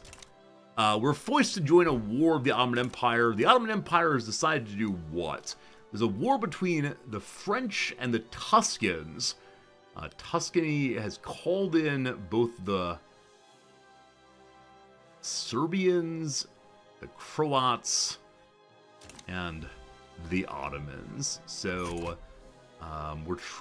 we, the Ottomans, are trying to keep France in check from taking too much territory in Africa. I'm not part of this war. I will stay at home, thank you. I have no special interest at all in this. It is fascinating to see that there's already attackers from France on the border here, attacking into, well, next door to Constantinople. Wait, which side is it on? They're attacking into Constantinople. What do we call it these days? What do we call it? Capital city? Do we actually call it Dagu Thrakya? As opposed to Constantinople or the other one? Everything is an expensive item in the market right now. Again, nothing we can do. The armed forces have a demand. They want a local police force. I don't mind that at all. It's a way of keeping down the rabbling working class. Rabble, rabble, rabble. Do we want a police force? That's the wrong one. Do we want a police force? It's here. Yeah, people are on board with it. So sure, armed forces. I will give you police forces immediately. I want the local ones, which strengthen the landowners, as opposed to the dedicated one, which strengthens the state. We'll get there soon enough. Istanbul only comes to the Republic. Hey, thanks for knowing that. I do not know the history of this area at all. A whole bunch of changes in our interest groups. The rural folk hate that I'm having a police force to keep them in line, but other people are on board at least a little bit. At this point, the city is indeed Constantier. Cool, good to know. Generals Gaming, I saw you were playing Victoria 3. How's it going, my friend? It is so good to see you. How is your playthrough going? Are you doing the new DLC? We are certainly doing so, though we are playing as Wallachia, which is not exactly the most fun start ever. Just getting going bit by bit. Friends, if you don't know Generals Gaming, a really fantastic streamer who I like quite a bit. who is much better at strategy games than I am, and yeah, that's all I can say about that. We had no commander in our military, so now we have Stefan Sorlescu, and it looks like the capital's holding just fine. I guess I can go help, though it's not clear to me that'd be of any value for us. Yeah, I mean, nah, we're staying home. Alright, my friends, blessed are the meek. Oh, that's nice. The Orthodox Church in Wallachia are assuring the peasants of the Roman Orthodox faith. This is different. So it's calling out a specific religion and job, where previously I never saw this. We saw references to cultural groups. Oh, those Native Americans are getting too strong, are living in our houses, but nothing past that at all. Journalist viewers, welcome in though. Thanks again for being here. They're promising the peasants that despite the harsh conditions of their lives, they're serving the greater goods of the Wallachian nation. Serfs will be rewarded in the hereafter for their service. Oh, buddy, it's not a just world, but it is a just existence. Blessed are the meek, for they will inherit the earth. Blessed are those who hunger and thirst for righteousness, for they will be filled. Blessed are the merciful, for they will be shown mercy. That last mercy one doesn't quite fit with serfdom, but the meek people do. Good job, meek people. Imbue loyalty to the state, or absolve yourself of impure thoughts. So either we get rid of radicalization in general, or we get more loyalists from all of our political movements. Only political movement right now is...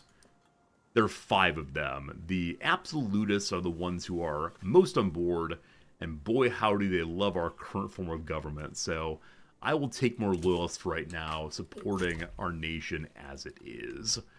Because we're never going to liberalize. We might at some point. Okay, everything's very expensive. We're getting our first iron mine done. Like I said, I really want to go silk farms. But if making weapons locally, having at least some iron locally would not be the worst thing in the world. Game speed 4. We can watch the ongoing battle for the capital here. Looks like it's been successfully repelled. And good job to you all. Simultaneously, there's a French attempt at taking Tunis. But so far, they've not attacked. Instead, the French went right from my capital first. A bit surprised, but there we go all the way. Oh, good question, Drek. Do they still farm silk here? Again, I know nothing about the economy of this area. Unfortunately, what I know about this area is primarily like post-Soviet warring, which feels very sad. I wish I knew more than just that. Alright. Opium is pricey too. Everything is pricey. I'm a little baby component of the nation though, so I can't do a darn thing, unfortunately. Iron Mine Online, great. We still have a ton of authority. What makes the rich people happy right now? How do I harm the rich? I mean, transportation's very expensive. Do you actually want the railroad already? That's ridiculous. I can't give you the railroad. Way too far in the future. However, they also are paying quite a bit for services. And services at this point are only used by the wealthy. So tax on services, another 200 money. That gets back positive again just a little bit. And to get services going, we have to have urban centers, and one gets that by building more and more urban buildings. And I think you have to have, what, 100 urbanization for urban center? Is that right? Yeah. So more urbanization needed to get us more services, to get more payments to the state. Oh no! An assassin's bullet narrowly missed a minister from the armed forces this morning, prompting calls for the rapid passage of the local police force law. The rural folk who are against policing are also being accused implicitly of supporting the assassin. The near miss is just the latest in a long line of incidents. If we don't do something today, then when? How many of us have to be hurt before we take action? We must protect our own. The armed forces become stronger. We're more likely to pass the bill. Or those who oppose order must be censured. So we attempt to weaken the rural folk a bit more. We notice that the rural folks leader is a peacenik. We surely cannot have that. In fact, what's the default stance of the rural folk towards the serf army? Do they care? It's possible that we're having trouble getting our military reforms through until the rural folk change their leader. Yeah, they are supposed to hate peasant levies. But they don't because you're a peacenik. Alright, down with the rural folk! Boo, rural folk! Now, you're not in power, so I can actually exile you, can't I? The rural folk don't like this, but that's fine. Goodbye to you, Vintia Vartimir. Welcome to a land reformer. Red is the people's flag. Good. So the rural folk are furious right now, but that's okay, because the new leader is someone who will help us so much. If I can... Wait. What?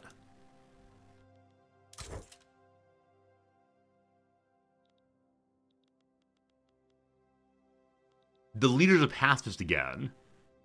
Wait, what happened to the leader who showed up for all of 3 seconds? The people's flag was deepest red. What happened? Did they immediately sack the leader I got and then put in a new pacifist? Well, the pacifist opposed peasant levies.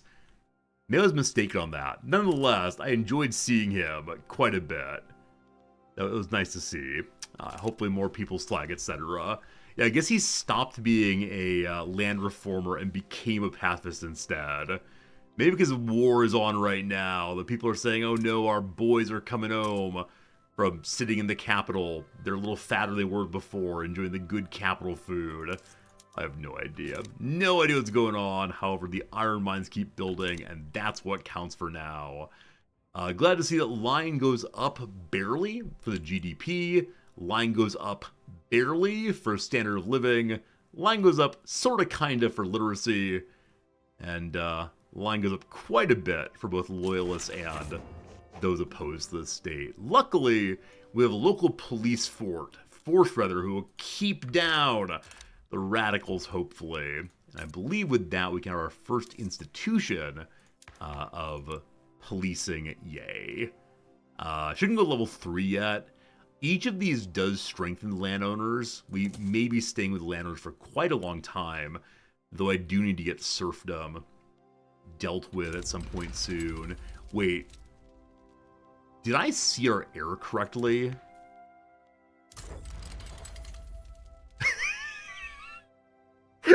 Look at his head. Look at his little head there. What even is this? I realize he's being groomed for the throne, but what even is this? Yes, the UI is new. They made some modifications to the UI as the game was updated. What is this? He is 0 years old and already has quite the fine hairstyle. Like, his face does seem babyish, but the hairstyle just does not. That is something. That sure is something, team. Well, I'm glad we've had this experience together. I feel better about myself now that I don't look like that, at least. Back to it, team. My apologies for my delight, we'll say. Fun. Okay, back to it then. I keep choosing these starts that are a very, very small number of, very small number of characters. Oh, you know what? I just screwed up. Sorry. I keep using starts that are very small economies. It makes the beginning of the game very slow. Number 2, I just upgraded the level of this commander because he was having low organization. The problem with the organization was not him, but the lack of weapons for the team. they can't find guns on the market right now. So I wasted a little bit of bureaucracy by promoting him early. Don't worry, eventually I have an amazing army though. Someday. You're concerned the 0-year-old baby's authoritarian? What was it? I mean, the babies always have an ideology already carved out. Our last playthrough, we had a ridiculous one. It was like a 0-year-old anarchist or something. It was very, very silly. And I understand why the player is told this, so you can plan for the future. But it'd make more sense if they only had an ideology at 16 or so. I can't imagine babies goo goo gaga. I mean, maybe, right? You can see the seeds of authoritarianism in the kid. They cry when they don't get their way. They constantly, steal other people's toys. They're always making, what's his name? They're always making, is it Tom Sawyer do the painting for them? Is that what it is? Huck Finn, Tom Sawyer, someone like that. That's a tween reference. Those of you who are not going to have literary exposure when you play your video games. I can, yeah, greener grass and enlistment efforts really aren't terribly useful right now. I'll push greener grass, or I guess we can save these points for additional taxes. We are now negative on cash. If we can get out of the war, then certainly, we won't be spending so much money on weapons. That'll help quite a bit. Also, we get our arms industry going. That'll help quite a bit also. For now, though, what are those rich people spending all their money on? I don't think they have any transportation in our market, correct? I believe transportation requires railroads. And we could make one, but we don't have one. So they're spending money on something that does not exist. If I tax it, I don't believe I'll get any money off it, correct? Yeah, it does not exist, so chill. Please. Yeah. I guess we get 96 money. I don't know from where they're getting transportation, but fair enough. Yes, but the economy begins dropping a little bit. And yeah, as always, construction gets more and more expensive. We've not built up a local iron or wood producer, wood notably, and wood's gotten very expensive in the market as the Ottomans have been using it for warfare related reasons, I believe. Now we do have forests here, but not very many, so we're going to need to import those logs no matter what. Being stuck in the market though, we will always be later in line for supplies than the Ottomans are, so we have to find ways to encourage other people to build wood for us. We're not allowed to directly import, I'm fairly sure. Let me check on that and make sure. Yeah, we're not allowed to directly import anything. It has to be through the Ottomans. I keep wanting to say Turkey. I realize that's anachronistic, wrong, and silly, but it's what I want to keep saying. Alright, as this finishes up, we'll go ahead and add in next some silk mines. That's right, silk mines. Silk plantations are our strongest backbone right now. I'm considering making 10 of them in total, which is excessive, but... Wait, silk is very cheap here. Never mind then. I thought that silk would get pricey. It will eventually. What's more important is just more coal then. Because everyone's using it, everyone needs it. Hey Chern, how's it going? Hope you're doing well today, my friend. Good seeing ya. Oh, I meant to show you all this in the intro. I learned about it yesterday. So not quite TIL, but YIL. Did you know of the existence of this thing? Where is it? Where is it? One second. It's called an Argonaut. And this is not Jason and the. These are not Greek sailors. It's an animal. It's a kind of octopus that has a shell. I had no idea.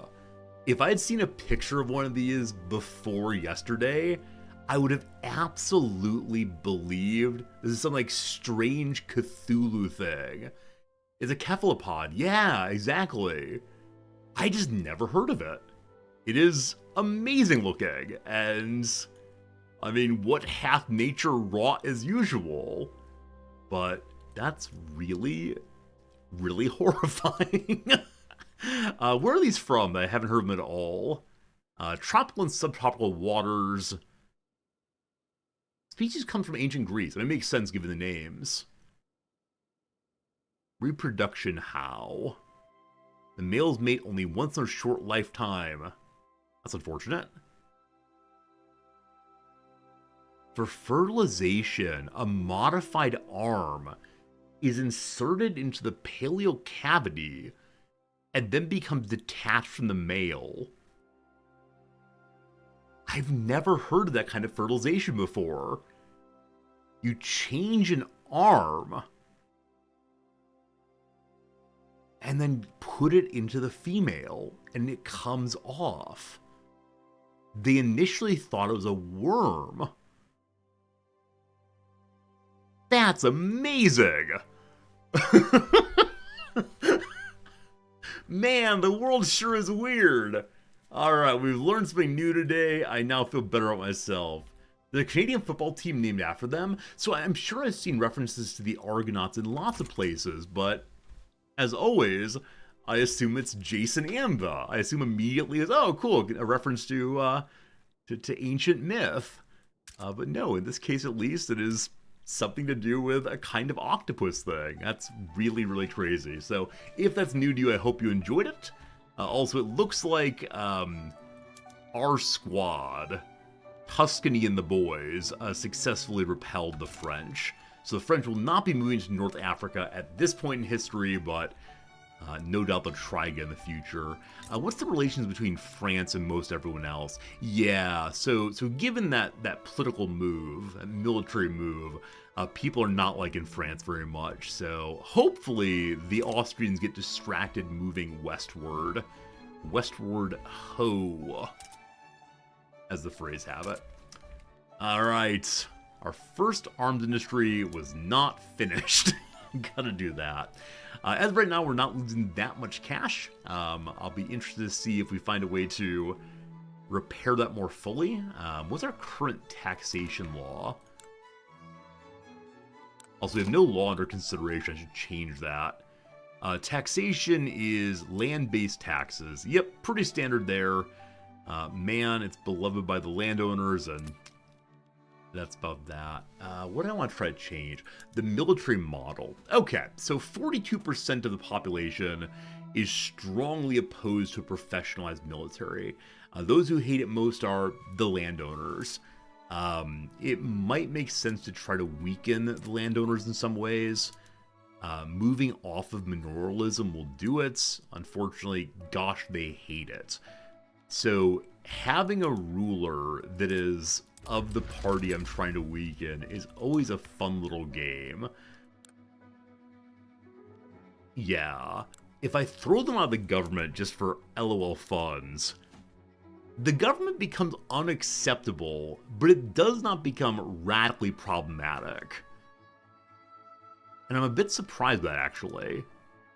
If I bring the petite bourgeoisie in, it in fact becomes an acceptable government. Huh.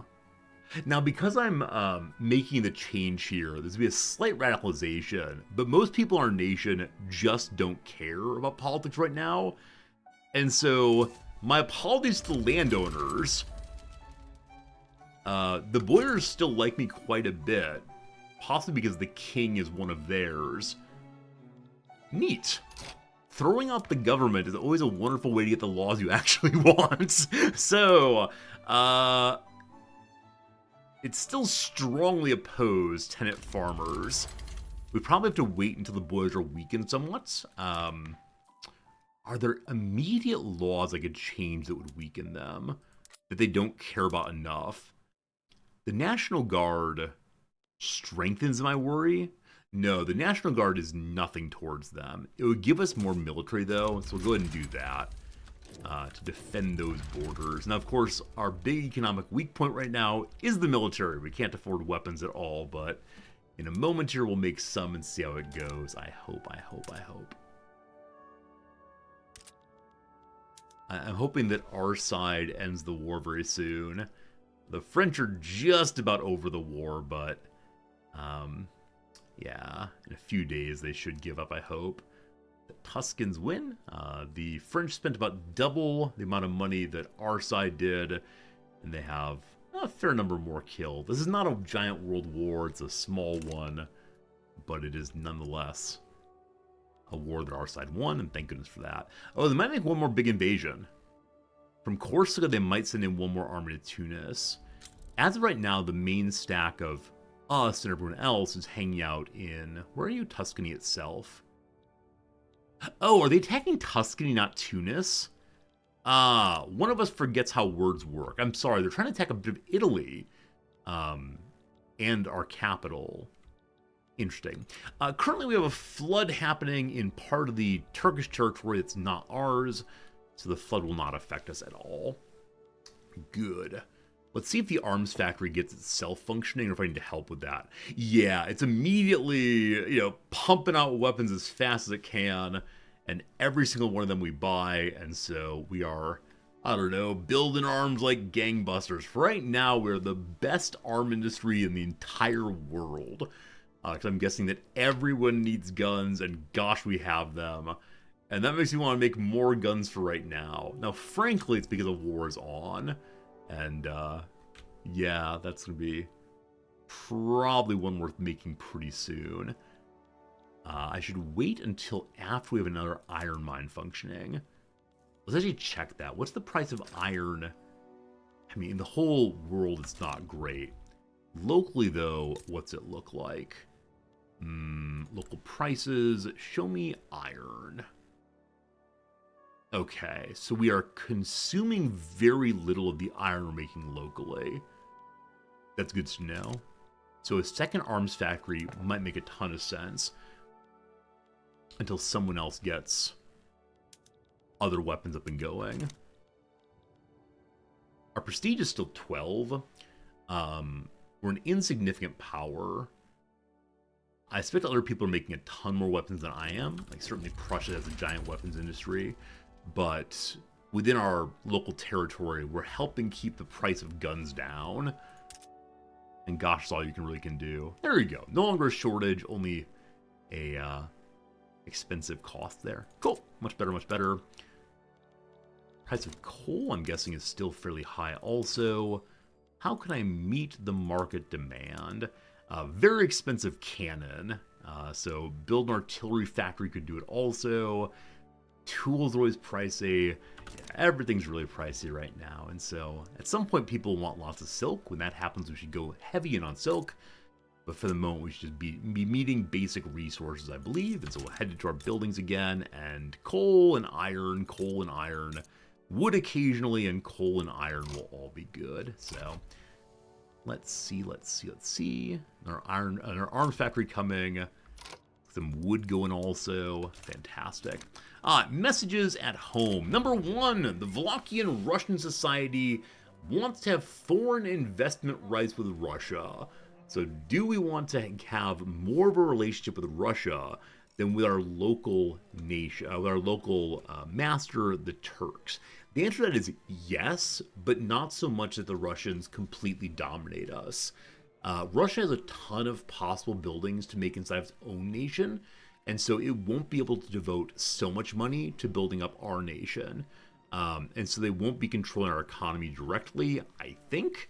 And so with that in mind, I will try to get Russia to give me foreign investment rights. One moment on that one. Organizers affiliated with our peasant movement. Our peasant movement is currently 9% of the population, or 9% of political power, but rabbling, agitating currently. They founded an organization devoted to fostering popular participation in politics in the Wallachian region. The direct cause of our land's woes, the speaker proclaims, is the concentration of power within a class which is predisposed to idleness and to conspiracy. That's right, people are gossiping about. Brandito, you're right. Local police force may have been a mistake. They are strengthening the landowners. I just wanted to keep the radicals down. Good seeing you, Brandito. Alright, so we believe that the landowning class are a bunch of big lazies, gossiping and having their petite fours and so on. I could say, let's strengthen political unions and the peasants, or shut it down.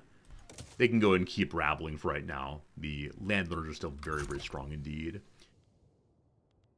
So I want to see, can we change our treaty with Russia? Because our current Russian treaty, which is right here, demands that 1, we have their embassy. 2, we have promised to maintain a form of government I'm not sure I really want. So if I can change it around, where we support independence and let them invest in us, but give up this particular law commitment, that would be grand. So I'd like to renegotiate it. I believe I have to do that on my own page here. Is that true? Russia, go to it, renegotiate. Okay. I would like to get rid of the law commitment. I cannot. You're stuck with law commitment articles as long as it continues. Well, that's not ideal. Am I allowed to withdraw from it? I am. The Russians would be furious. So I'm not going to be able to ask for supporting independence part of a new treaty. As of right now, they don't especially want investment rights. The reason why is their economy is not that strong by any means. Also, their GDP is... Wait, is the issue they're much stronger than I am, and so they don't care about me? One moment. Or they're not that strong. Okay, I think my economy is too small for them to care is actually the issue. And I can't fix that anytime soon. But let's see what we can do. So foreign investment rights. Man. Are there any laws they would like me to keep? I mean, they're a czar, so I can try to keep the current law. You can't promise that. I don't have much money I can give them without sinking the economy. I refuse to give them a company monopoly at this point in the game. Oh, they'd love to take over my logging camp or coal mines. If I gave them the coal mines... Interesting. Okay, I can't do this because we're not in the same power block or independent. Never mind, I would need to leave the current treaty or renegotiate it directly and see if I can add in investment rights. I don't think I can, team. I don't think I can, unfortunately. Let's see what we can do, though. I wish to give you investment rights. Yeah, moving to negative 74. Now, they don't seem to want military access anymore. Yeah, they're really quite opposed to that, unfortunately. And there's nothing I can do about it. Alright, we're going to disappoint the people who wanted us to have Russia invest in us for right now. Luckily, we have 5 years to figure it out. I'll keep working on that. We still have 250 bird mana here, so I'm going to spend that on trying to make things nicer with Russia in order to see if I can get the relationship in the economy that I want so badly. Lots of things on the old list here. Kind of just hang out time for a while, unfortunately. Hey, Vex, you knew it, I'm playing Victoria 3? Yeah, I said we'd be doing Victoria 3 today. I really enjoyed our Baldur's Gate playthrough, but unfortunately, it's hard to do that. Wait, I was trying to invest in Russia? Yeah, let's say it's hard to keep playing Baldur's Gate 3 when, Good call. It's hard to keep playing Baldur's Gate 3 when other good games come out, and I promised Parallax I'd play this one. Thanks for catching that. Thanks for catching Pale Peddler that I pushed the wrong side. And they might be okay with this. They don't mind this too much. That's great. So I just send it as is. They have a 10% chance of accepting it. Does a longer period help? No, longer period they hate, actually. How much money do I need to send them now? Or, if I add to the current treaty, what happens? Yeah, seriously though, thank you for catching. I was trying to go the wrong direction. I was so confused, but I was so angry about it. Are we allowed to add in, you get investment rights. It's straight -3. I remove military access. They become 35% chance interested in doing it. They have a big old debt, might be part of the problem. How much money do you need to like this? 200 per week to get +1 point. We need to be like +30 for this to go, yeah? I can give them an obligation. That guarantees it. Alright, I am promising them that I will support them long term. We're heading to play as Bulgaria, so we need a little help here. I don't know if we have any Bulgarian speakers in the channel. If we do, you can tell me if this is correct, but. What is the Bulgarian phrase for Treaty of Foolishness? Looks good to me. I don't believe you're allowed to use non-alphabet. You are!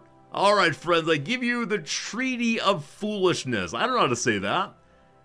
We're going to go with 10 years we can. Awesome, awesome, awesome. They'll surely accept now. And we'll see what happens here. For 10 years... Oh, did I move it from 25 to 10? That actually could be really good. Yes, it was a 25-year, now it's a 10-year. So I can potentially change my form of government faster. And maybe renegotiate independence individually. That comes later. Okay. Things are good for us. The British are attacking the West Congo area. Definitely not anything I can help with. We have no strong opinions at all about colonization. We have some buildings that are missing inputs. Was it tools, probably? Holy cow, tools are impossibly expensive. They're 70% more expensive than the world market. Well, if you want to fix tools, you go ahead and make tools yourself. We have more than enough iron locally. That is crazily expensive. So tools are going to go towards the top, obviously, because the other items require tools to do well. But 32 weeks to build it does take a while. Yeah, I'm still not sure about my early game building strategy. I think I often have too few construction buildings, because I'm worried about debt as a small nation. As an insignificant nation, you get such absolutely terrible loan rates that the debt just wipes you out all at once. Now, I do see that the price of wood is still quite high, fabric's getting more expensive, but it would make sense to get logging camps done. So, as always, I consider changing things around more often than I should. I should just stay with how it is, but still. Alright, the rural folk are down to 6.4% clout. We have 100 authority exactly. I need 200 to weaken the peasant movement. That said, the peasant movement is actually not involved with the rural folk, surprisingly. There's no one involved in the peasant movement other than random people. Hey, Super Average, what DLC am I using? I believe all of them. Also, there's a new DLC today called something nationalism. I forgot what it's called. Would someone remind me what it's called? Absolutism, nationalism, and Eastern Europe fun. Something like that. But yeah, all DLC are on right now. Awakening of Nations. Thank you. Thank you. Awakening of Nations all the way. My apologies for forgetting. Yeah, so the rural folk have no independent political movements. So as of right now, I don't have any way to directly suppress them. I need to empower them, but not right now, because their leader's a pacifist. I need them to stop that. Hey, we got a message! Vlad Asaki, leader of the armed forces, is supporting the National Guard. Yeah, really no one's opposed to it at all, but it's just taking a while to get it through. Everyone's having a little chit-chat. Alright. Alright, so more guns will help our nation have more money because, well, the war's over now. No, it's actually still going, I apologize. So we do still need lots of guns here. It's possible the demand for weapons will drop off pretty hard after a little while, where the demand for tools will never drop off. So how many weeks to make it? Yeah, all these almost a year builds are so brutal in the early game, but the economy's holding on. What can I tax for 100 money would help us right now? The opium gives us 70 money. Only for the richy rich is that. Only those who spend all day in Kublai Khan. Wait, Kublai Khan's a person. All day in... Oh, where is it? Where's Kublai Khan set, friends?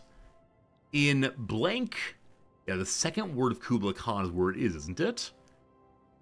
I think... It's not Shangri-La, it's something like that. In Xanadu, thank you. In Xanadu. It is the second word of the poem, isn't it? I used to be able to recite quite a few poems, they're just gone now. I've mentioned previously that my dissertation director and I had a 30-some hour trip from the Midwest way over to Washington State. And we spent the entire time memorizing poems together. Not the entire time, but a lot of the time. And that's definitely a way to make the cornfields go by. You have the person in the passenger seat read out a line, and then you read it together, and eventually you memorize it, and it was a silly, silly game. One moment, obligation to Russia shows up. Why only 5 days ago? I've owed an obligation to Russia for definitely more than 5 days. That's strange. Do I owe 2 now? No, only the 1. That was very strange indeed. Yeah, I've mentioned before that,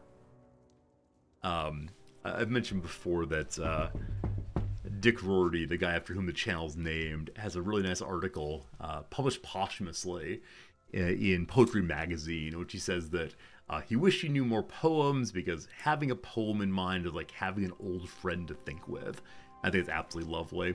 Alright, the war in Tripolitania is over. Good job, everybody. France did not invade, at least not too much. Good stuff.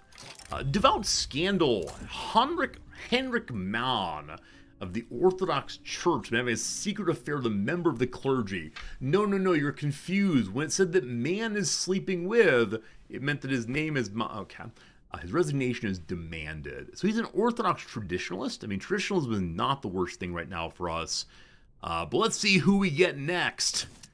Leader of the church is now an authoritarian. Well... You win some, you lose some. Hello, Silviu Vidrian, a cruel political operator. We'll deal with that. But then, the petty bourgeoisie in the coffee trade of Austria wants to have a closer tie with Austria. So more coffee Austrian relationship. I'm all about friendship with the Austrians rather, so hooray Austria. We're gonna have to deal with various political movements between ourselves and all of the major nations nearby. We're kind of stuck in the middle with you. When you hear that song, Stuck in the Middle with You, what comes to mind first? Very first thing. Previously opposing the National Guard law, the Orthodox Church now supports the National Guard law. Hey, thanks. We appreciate it. 80% chance of going through now. Reservoir Dogs.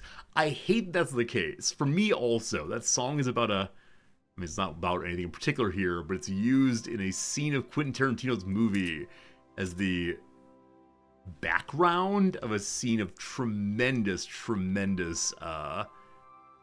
cruelty, I guess. And what is it? Michael Madsen? I don't know who it is right now, but one of his actors dances around with a song while being so unbelievably cruel to another character. It is something indeed. Who is it who dances? I've forgotten entirely. I'm sure when he remembers. The only good Tarantino actor is Steve Buscemi, arguing against tipping. I gotta say, team, now that I live in a place that does not do tipping, I can't imagine ever going back to a nation that does tipping. It is very, very strange to think about. Yeah, it's been very nice to just pay the money on the menu that's more expensive than in the US in some cases. But knowing I don't have the awkward, do I do 20%? Do I push that 40%? But, oh, man. I'm sorry, Americans. Tipping is messed up indeed. Tarantino's too much for you, so I can go into Tarantino films only if I say I'm going into a Tarantino film. By which I mean, I know there's gonna be violence, but the violence is stylistic and over the top. And so because of that, I'd say, okay, it's gonna be ridiculous, but it's just a movie. And I can get enough distance that way to not get grossed out or overwhelmed, I guess. Okay, for some reason, our government has become unacceptable very quickly. We've lost a tiny bit of legitimacy because the intelligentsia have become just powerful enough to matter for us. And so, as of right now, I don't need anyone in particular in government, I believe. So long as the people in favor of the National Guard stick around, yeah, we'll have at least one of those around. So time to remake the government to ensure that people are not revolting. Insert the peasants are revolting joke as always. There are places that have built-in gratuity, like Philadelphia. Yeah, I mean, some big cities in the US have been moving away from choice of tipping. I prefer it when there isn't any kind of like quality of life adjustment on the receipt. I would just like it if if prices on the menu were higher and that was the end of it. And man, if the prices include tax, I am so unbelievably happy. I just want to pay them out on the menu, and I understand why they don't do this, because if you go in and the menu price is too high, a lot of people say, oh no, I'm not going to eat here. But there's instead these, backloaded fees that only show up after you've eaten the meal and can't go away. So, yeah, well, we'll see where we end up next, but if we end up in the US, it's going to be hard to adjust to that. I think, in principle, I'm opposed to tipping, though as I've told before, Trotsky for a while lived in Brooklyn, and he is a good socialist, also believes that tipping is demeaning to everyone in the relationship. It demeans the customer from being told they're paying. It demeans the worker by implying that the worker's work is not valuable on its own, but only insofar as it makes people happy beyond the work itself. And so Trotsky refused to tip at all. And so the workers of the cafe he regularly went to repeatedly spilled soup on him. And he still would not pay. So that's how it goes. I don't know. Yeah, you've had service in places around the world that don't have tipping. I mean, here in Tokyo, in Japan in general, there's such a culture of, the phrase they use is the customer is akin to a god. I mean, the Arabic culture, I think, uses similar ideas for the visitor is the same. But yeah, here in Japan, I mean, there's no tipping, and I've never had a problem with service at all. Except in very small places that get really busy. But then it's just a matter of there's a lot of people who want help. But yeah, I mean, you say thank you. You call people over, they show up, they leave you alone otherwise. Tipping is a problem, don't take on the staff. I agree, Pharaoh. I mean, I agree you need to help workers as you can, but it seems that the action of tipping is reasserting the problem of tipping. Yeah, and especially with the recent movement to make tipping tax-free, and the way in which when you start talking about modification tipping schemes, oftentimes tip professions, especially waiters, waitresses, and barkeepers, will immediately say, nope, tipping is the right way to do this, because they make more money that way, when many other workers, non-tip workers, obviously don't. Or, back of house, dishwashers, bussers, all of this. But I just like tip professions very much, or at least tipping as an institution. So, yeah, exactly, Drek. We try to advocate without hurting people, but like I said, I worry that the action of tipping is maintaining the system of tipping. Though again, how do you fix it? Some part of me wants to be like Trotsky, and part because I've never had soup spilled on me. It might be fun to see what happens. Our Navy is stronger. That does not matter. We have no Navy for the time being. What a waste of research. Alright, we're getting tools. We're getting tools. Empiricism. Hey. And the National Guard went through also. Alright. More troops, more good if needed. The PB gets stronger because they're the ones who fill the ranks of troops, I believe, or at least our children do.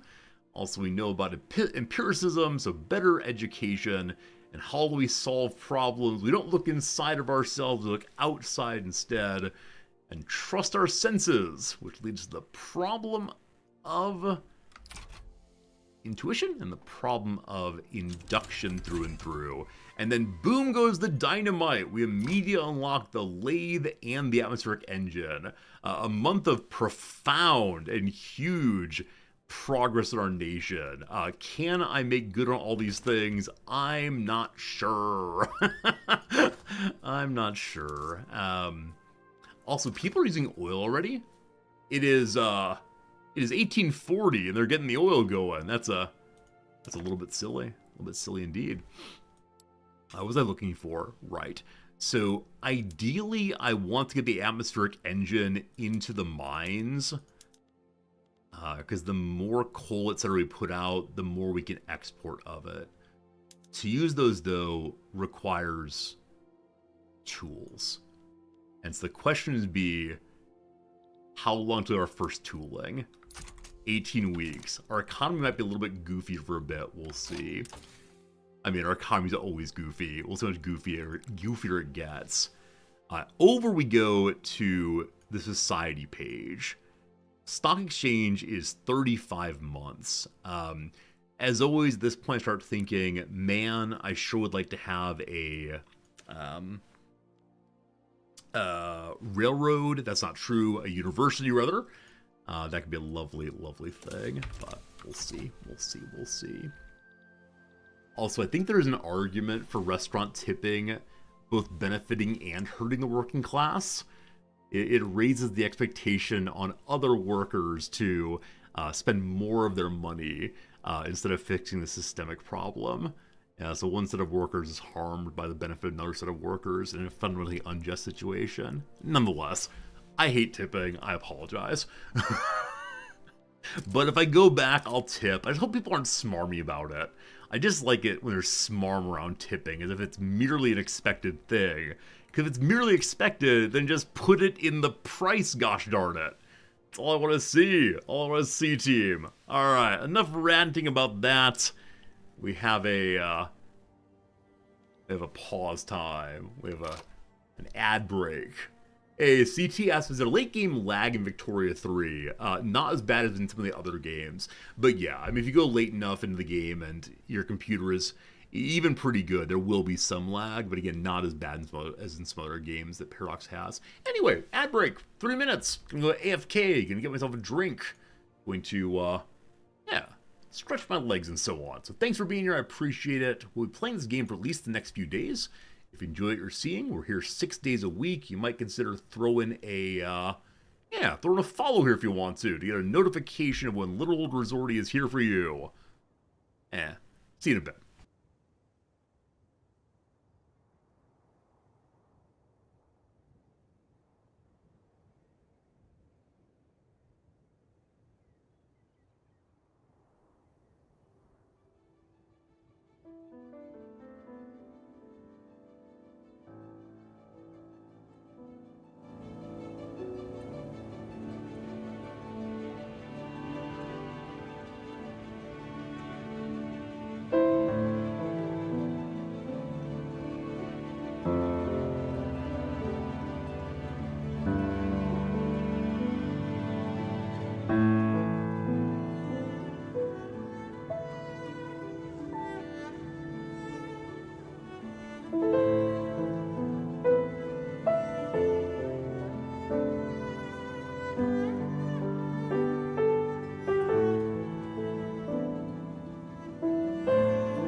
Alright, howdy, good to see you again. I think the ad break just ended, so hopefully you've been done learning about, I don't know, what were the ads about today? If you want to share with me what the ads are about, I'm always delighted to hear because I don't see them.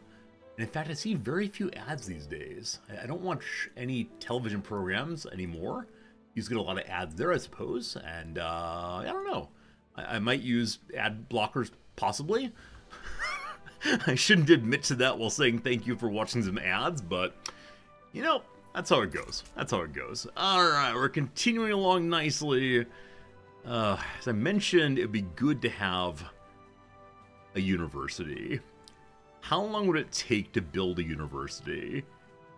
It's gonna burn money, but I don't know. Probably not yet. Hey, Super Average says, here's how I tip streamers I like. And it immediately gives 10 gift subs to our community. Super Average, that's super cool of you. Thank you. You've also just helped me to realize by saying I don't like tip culture, I may have implied don't tip Old Resorty. All right, look here, team. Super Average, thank you for your kindness, and all you who got yourself a subscription, please do say thank you. If you're a chatter, streaming fun, give some love to Super Average. I appreciate it. Really kind of you, really generous of you, and I appreciate it so much. Wow, people are nice today. So nice. Riz hates tipping but loves to get tipped. So the difference is this. I don't get a wage, right? Twitch does not give me any wage for showing up by any means. I'm not an employee, I'm an independent contractor, which is an ugly phrase. And it's worth discussing what that phrase has done in our contemporary work world another time perhaps. But yes, your tips and subscriptions are the only money I get. I mean, I have wondered, and I'm not saying this should be done, it's merely I have wondered, if Twitch required one to give money to Twitch to watch streams, what would happen? Like, if there were an entrance fee, and with that entrance fee, the streamers all earned a wage, what on earth would happen? I think it would make it very, very hard for smaller streamers to get started at all.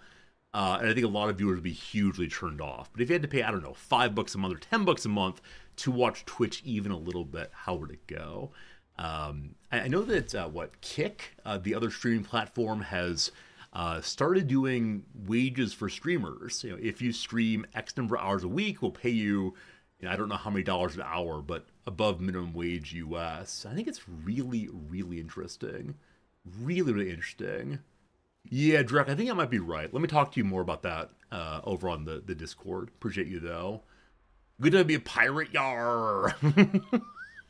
Yeah. I mean, yeah. I'm always amazed that, we have this free service, right?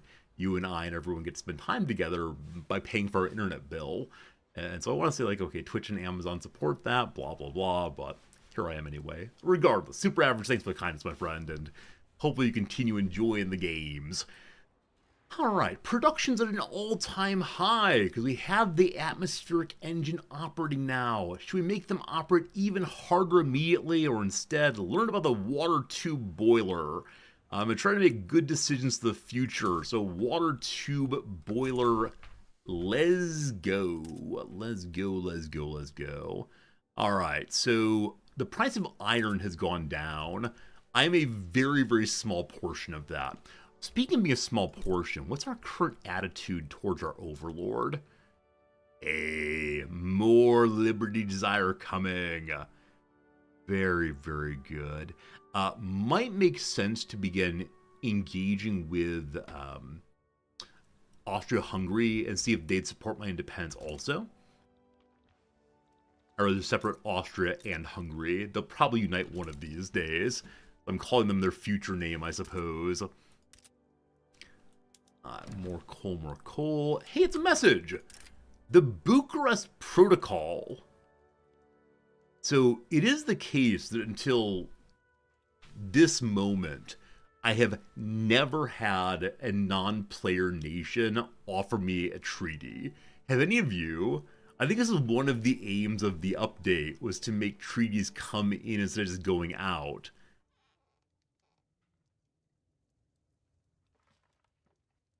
Am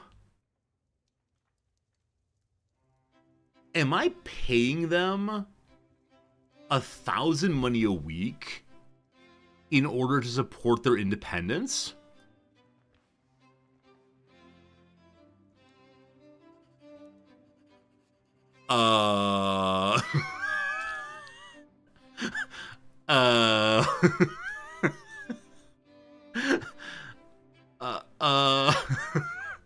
Well, I think we should probably work together. It seems very strange that I would just give them money here. So let's see if we can get a different deal, possibly. Alright, we can mutually support independence. I like that a lot. Now, how about you give me money instead? So they're plus 200 at the initial suggestion here. This says only negative 12. Wow. So for mutually agreed...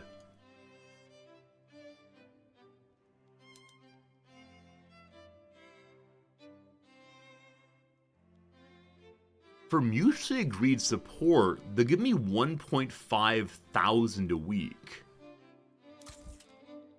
Are you sure you can support that?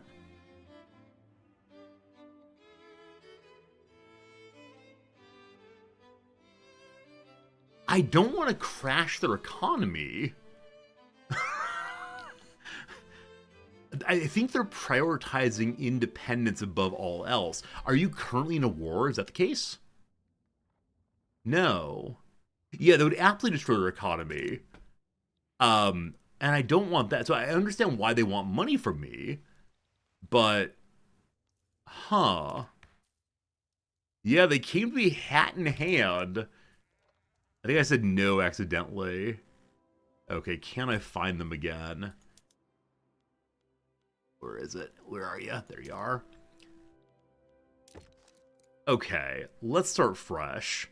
So mutually supporting independence, fine.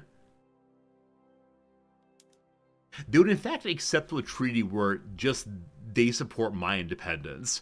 That's very strange, my friends. Are you insane? Are you in fact having crazy time?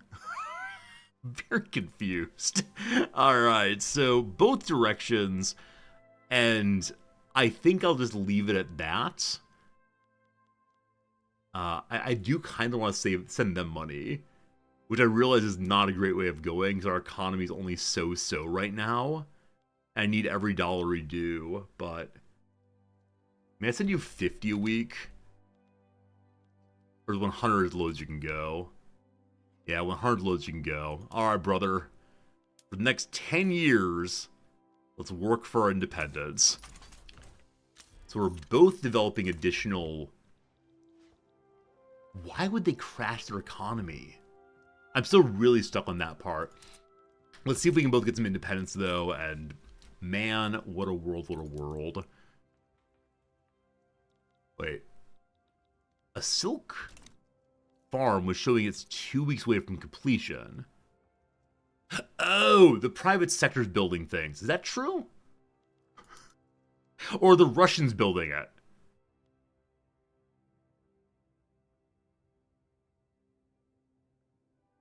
The East India Company?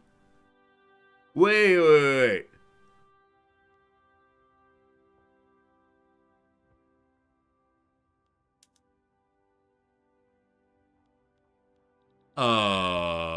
Hello?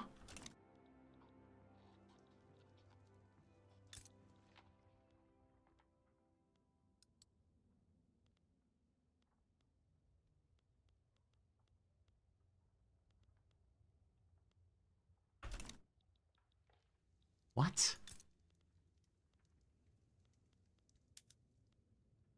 Why did the East India Company own all 3 levels of my silk plantations? I didn't build any early because I thought it was the case then. So I thought it was the case that they were mine.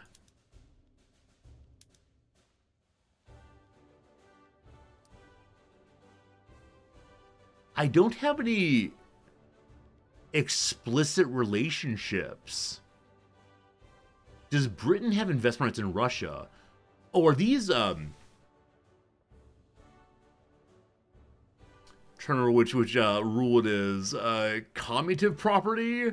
Transitive? One of those. Commutative, I believe. Where if Russia has investment rights in me, and the British have investment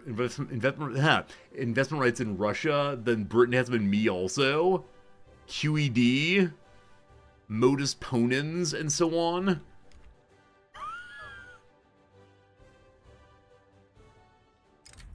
One second, right with you. No, they have no alliance at all with Britain.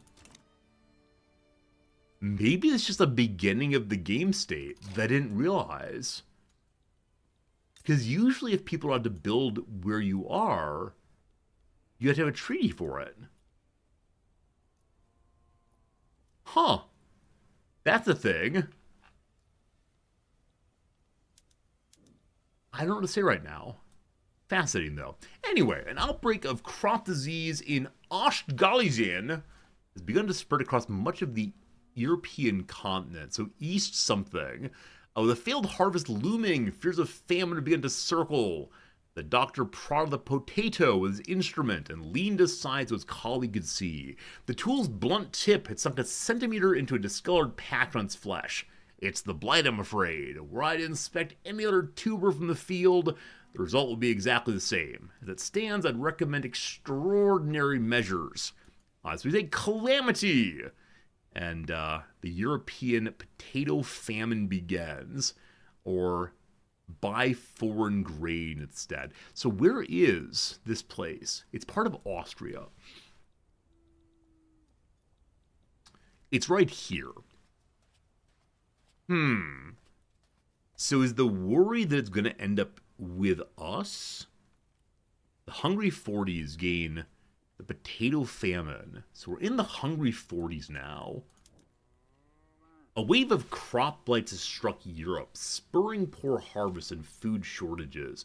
This blight is especially lethal to potatoes, causing them to rapidly decay into a foul-smelling, inedible mush.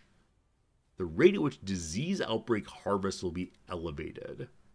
We have to get through 3 years of this.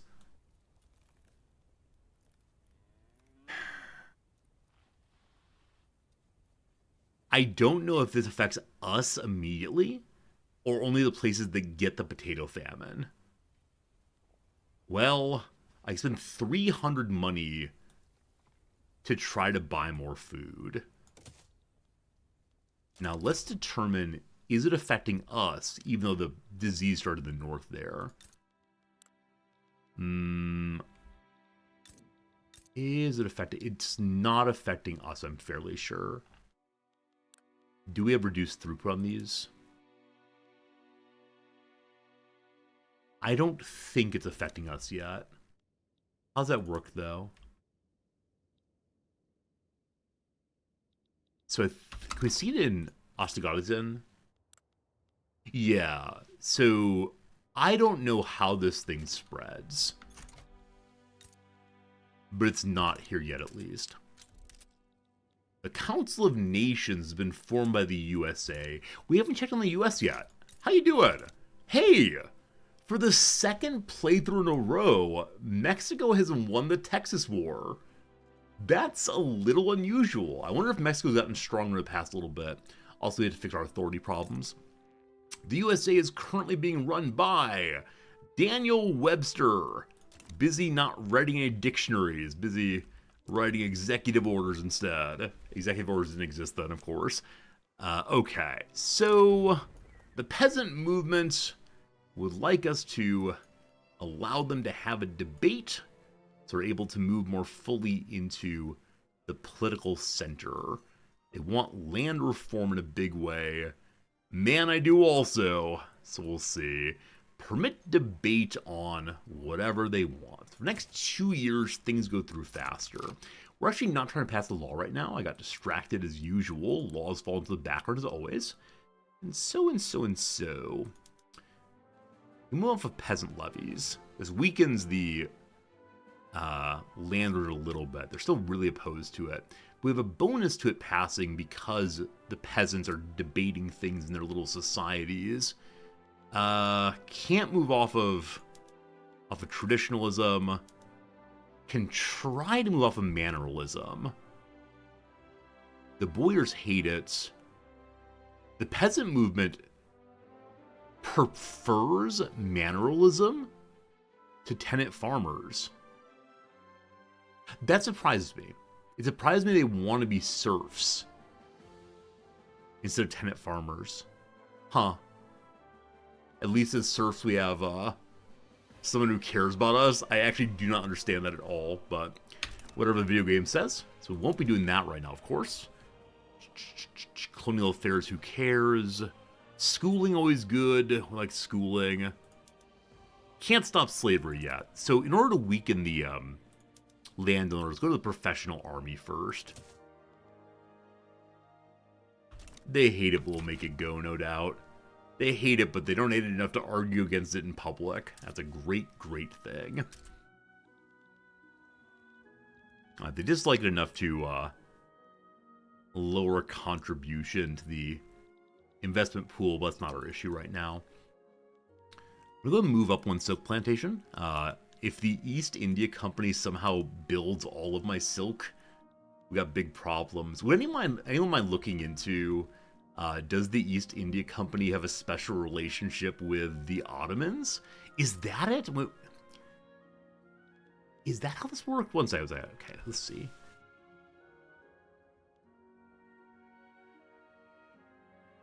I don't see anything involving the East India Company here.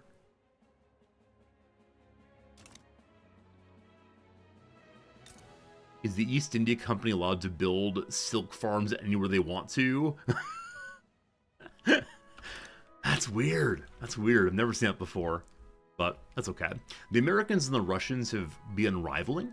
No surprise about that at all. They are...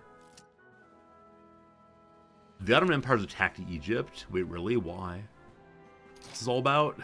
What did I miss? Alright, the Ottoman Empire's attacked Egypt. Russia's helping. What do you all want from this thing? What is your goal? Where's the war goal button? Right here? Good. So, the Ottomans sure would like... There it is. To take over a decent portion of the Middle East. Egypt wants to be independent. And the Russians want Bulgaria to be free?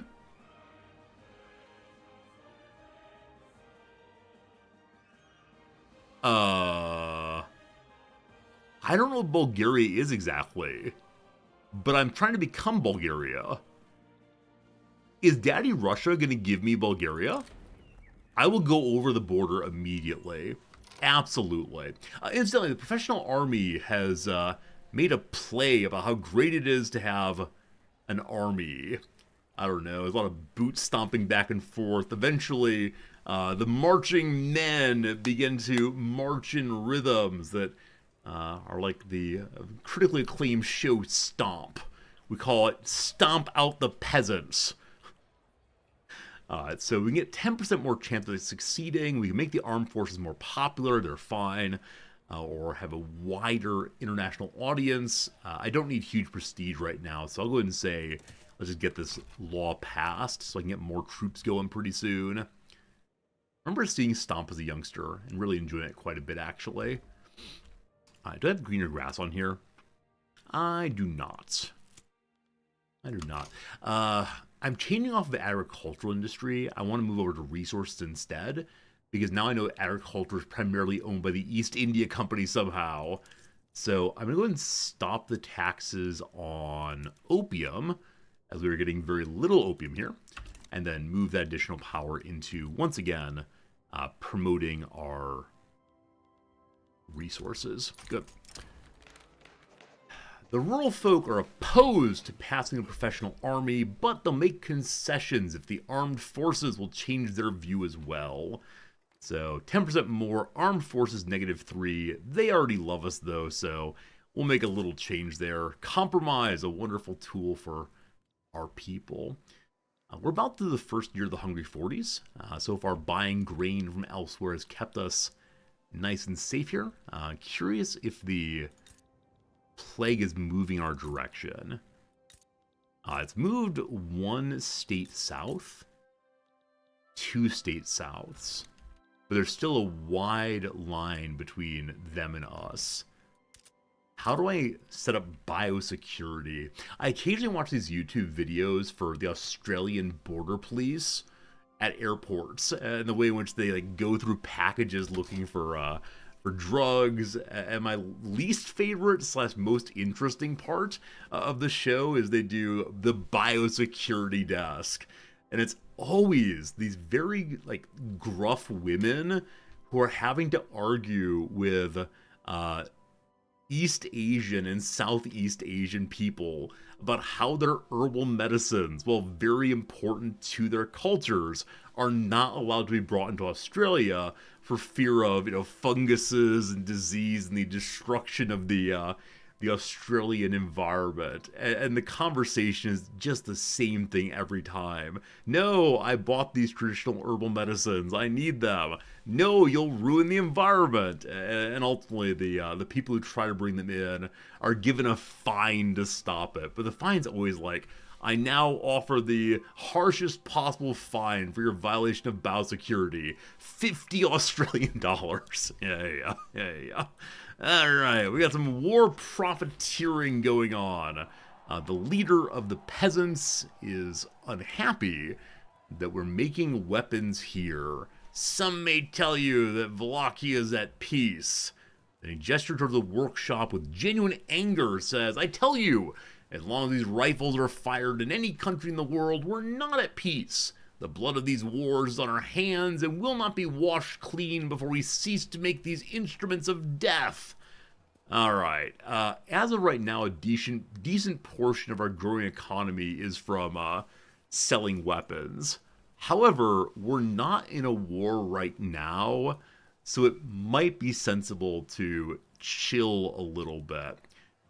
We can stop entirely for 5 years. We can reduce for a little while for 5 years, or we shall not be shamed. The rural folk get angrier, but we gotta keep making our weapons. I need to keep making them. They're a decent portion of the economy right now. Definitely war profiteering. No falseness on that. Also, Russia is going into the Ottoman Empire here. Show me the state of the war. So I'm not part of this war. I thought we got forced into every single Ottoman war, but... Oh, it just disappeared. It must have been white-pieced? Unless Egypt's independent now. No, it's not. Yeah, it must have white-pieced in some way. I didn't see the resolution. Frustrated with the legal process surrounding the professional army, the leader of the armed forces wants to expedite the process by using personal connections. I don't mind it going slowly. No problem at all on that one. We're again having input shortages.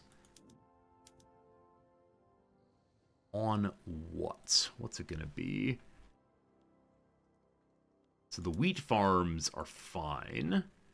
The coal mines, it's tools again. All right.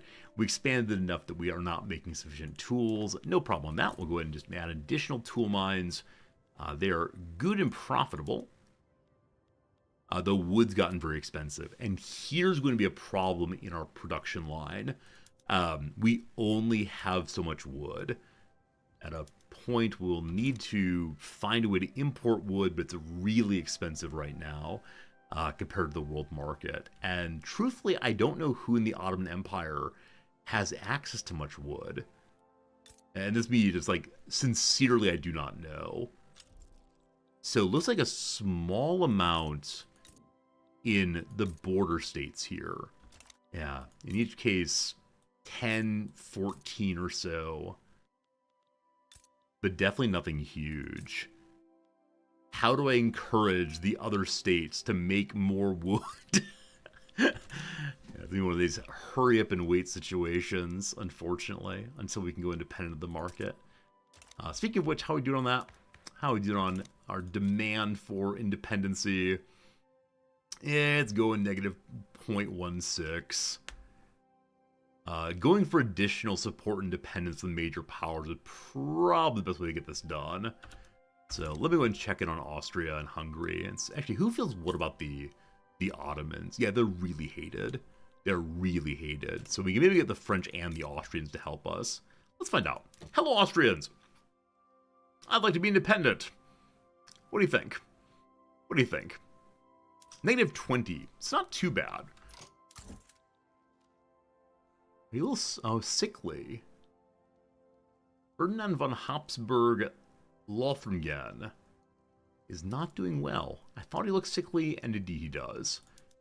So, we're still working on making the Turks hate us. Sorry, the Ottomans hate us. We have quite a bit of bird mana because we've fully made Russia love us. So I'll try to improve relations with Austria in a way to get the independence protection there. The French, how you looking? We don't have a relationship with France. Our relationship with Russia and Austria, and that's all right now. So we can't go any farther. Austria might save us. I mean, there's little people like Serbia. I expect Serbia wants recognition, but they are really opposed to supporting independence. What's your issue? Why are you so strongly opposed to this? They like the Ottomans. They like the Ottomans, unfortunately. Fair enough, fair enough. It's a long-term strategy here, really, is let's get independent. Why do I keep choosing these very small nation starts? I keep doing this, and I know I shouldn't, and I keep doing this. I mean, this time at least we've not gone really negative at any point at all in our ongoing building. We're building very slowly, but at least the money keeps rolling in from every side. Standard of living, unfortunately, is kind of just trundling along. I haven't done anything at all to improve the lives of the poor folk yet, because I've been so focused on just getting the economy started. They want chairs. I'd be happy to give them chairs, but it's another wood consumer, and I gotta get the tools going first, unfortunately.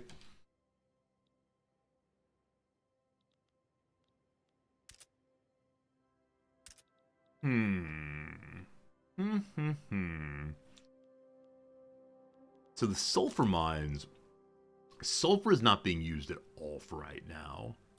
We have to figure out what we'd use sulfur for. I know it's used for, yeah, for making dyes and such.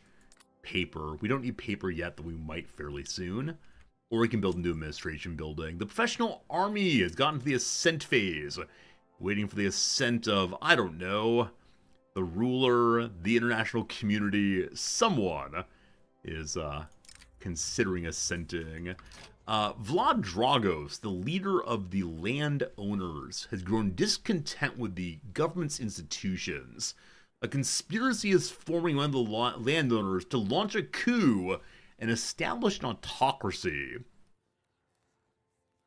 Huh. Alright, let's compare the autocracy to the principality setup we have right now. Oh, it's actually a distribution of power. Okay, I told the Russians I would stay on this for another, like, 7 years. We can't upset the Russians. I need them to support my independence if it comes to that. So, what'd you make of Vlad's little speech back there? It's a drastic proposal, but hard times call for great men to take charge. Will the people see it that way? They must be made to see it that way. Delightfully devilish. A coup begins, or keep a keen eye against him.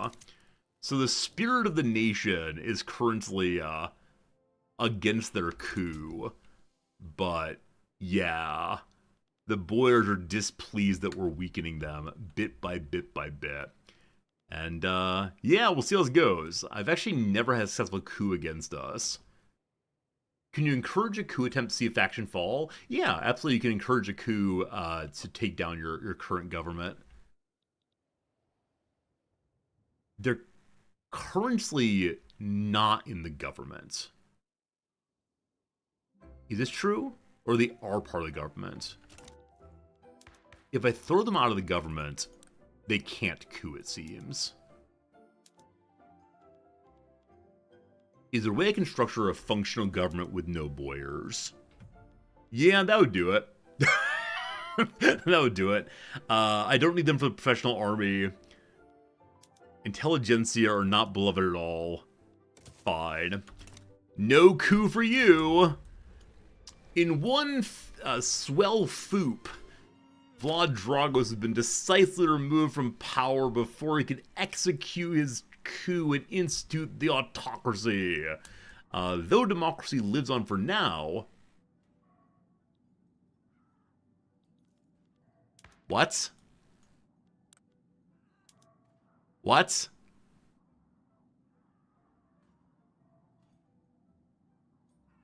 Though democracy lives on for now, the boyars have not taken kindly to political exile. I assume since we're talking freely to one another, the plan went off without a hitch? Without a hitch. Are you barmy? It was dead before it got off the ground. No thanks to you. Where the hell were you? Oh, I simply couldn't make it. Urgent family matter, my aunt has gout, you see. But sounds like at least things could have gone worse. Alright, so we expose the Boyars as traitors. They get very, very angry. But it leads to their being weakened. No, they don't become weakened, they just become angry.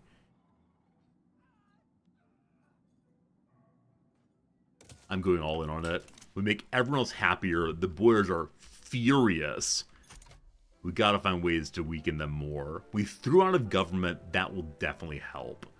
Unfortunately, Drago here, who is not a real person, is, yeah, plus 5% interest group, and then plus 15, so it's plus 20% interest group strength.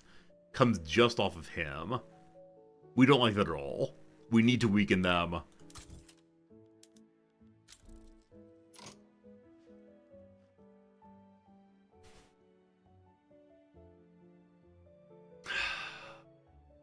Do we throw him out of the nation?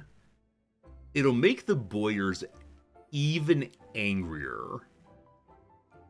Yeah, we are using a police force that strengthens the landowners. We have to change that out of our next law if possible.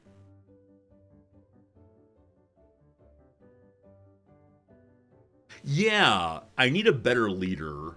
Please do not be a political operator or ruthless. They're very angry. That's fine. Yeah, he's now a big agitator. Heading out somewhere else, coming back for us. Their leader is a hedonist political operator. Fine. So from 20% bonus to only 5% bonus, they will weaken the next little bit. Though we have further radicalization for throwing their leader out. Okay, 49% chance of success versus 4% stall. And the Boyars are now completely furious. They've eaten my authority. Not an issue right now. Hedonism is the best ism. But what does hedonism lead to? There's some really interesting commentary on hedonism. What's the line? This might be Voltaire, I can't remember. There is no trouble in the man who visits the brothel. The trouble is only in the man who cannot leave. I think that's the critique of hedonism. Or at least one of them. The leader of the armed forces retired. Who's up next? You look amazing. How do I make this guy my king? He's a bigoted diplomat. Maybe he's bigoted against anyone who's not redheaded. I may end up making him the head of my army just so I can see his head as often as possible. Yeah, I mean, as far as hedonism, you can look into like the ancient Greek debate between the Epicureans and the pure hedonists, where the Epicureans say, look, find your happinesses by getting happinesses that are easy to get. Ah, the sunrise. I like the sunrise. The sunrise is a pleasure worth going for. You can see it pretty easily. Ah, the pleasure I seek is only to be found in the fanciest of steakhouses. Ah, you may not be able to get that as easily. So worthy pleasures as opposed to whatever pleasure comes to mind. And I think that makes a fair deal of sense, no doubt. Professional army stalled. One setback. Moldova has broken the protocol with us. I think they can't send me any more money. Yeah, I mean, we knew their economy was weak when we invited them in. Where's Moldova? Where'd you go? Where'd you go? As truces. Puppets. Are you in Russia now? Did the border change and I didn't notice? There it is. No, I just missed it entirely. Okay. I'm gonna stop taking their money. Word treaties. No active treaties. Oh, did you just end the treaty? I thought they said weren't part of the weren't contributing to the treaty, but they are indeed part of it. Fine, but fine, no problems, all good. Bureaucracy is hanging in the balance right now. We clearly need a new bureaucracy building or paper production. It's easier for us right now to probably have the new administration building. The price of paper is, yeah, quite pricey indeed, and I can't contribute to that because I have nothing that produces enough wood for our current purposes even. We're working on it. I would like to work on it. All right. So bring me an administration building. Straight to the top and then down one again. Great. And someone is building something. I just noticed. Where was that building? It concerned me, whatever it was. Someone's building a trade center.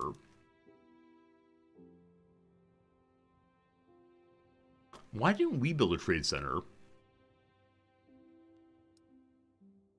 Wait, don't trade centers need ports? Or what are they called?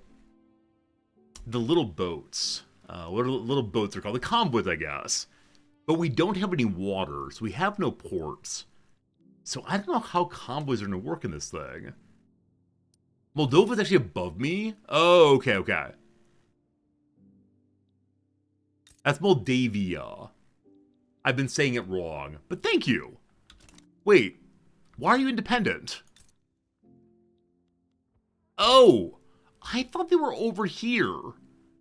Tizarbon, thank you for not being an idiot, unlike your fair streamer. What? Oh, oh boy, okay. What was meant to be a routine speech about the professional army quickly devolved into public relations disaster. Oh, no. Should the leader of the armed forces take the blame on this one? No, I like his red hair so much. We'll go for the rewrite.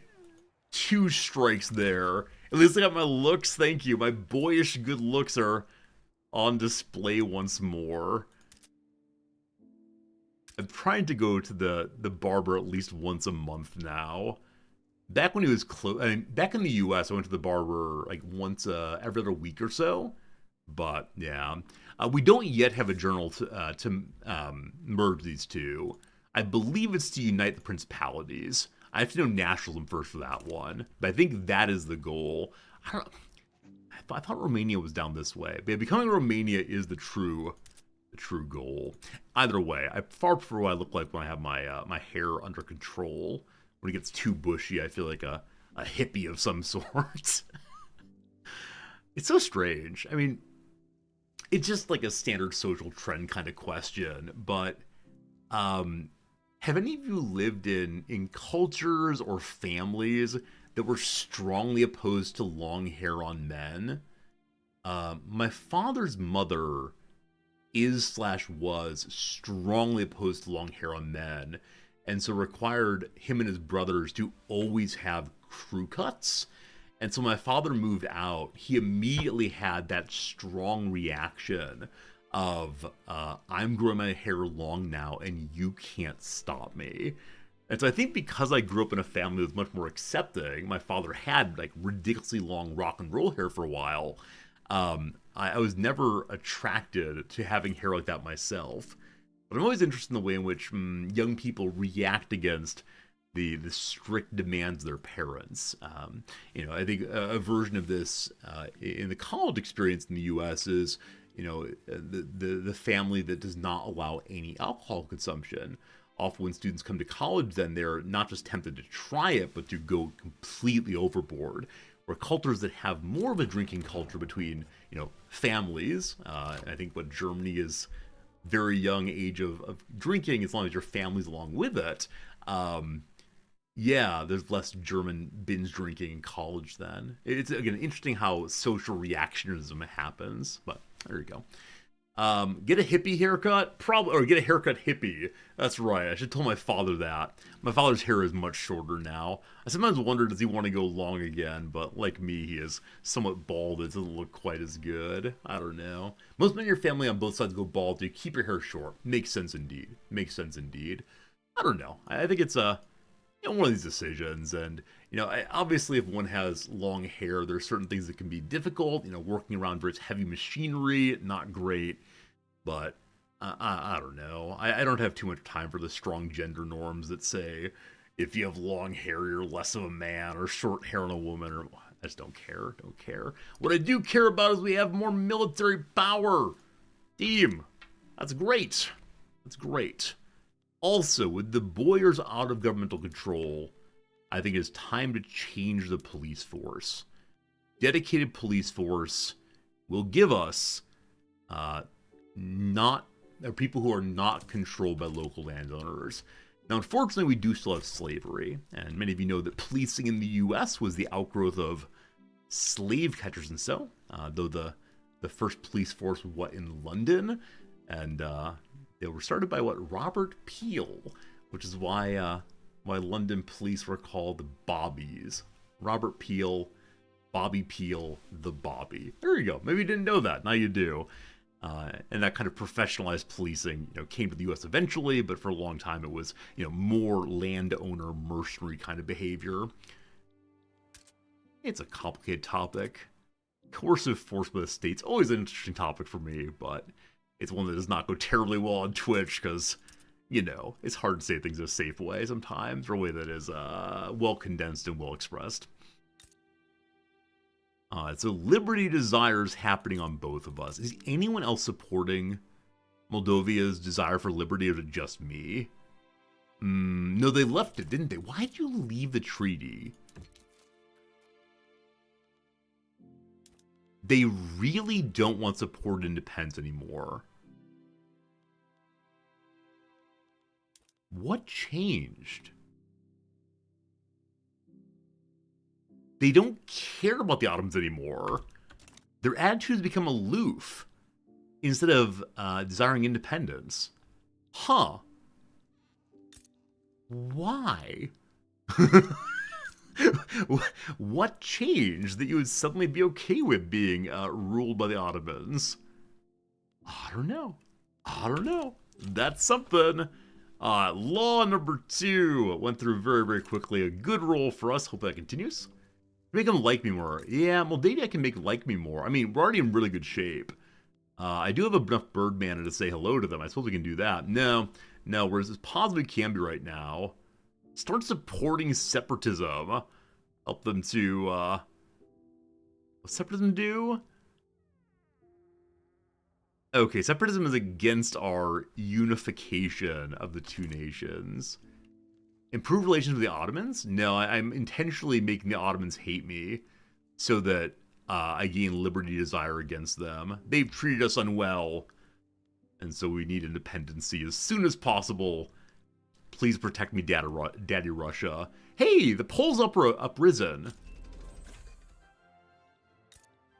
So Poland itself is not there anymore. They go Polish uprising nation instead. Led by a king. They call themselves the Polish Uprising.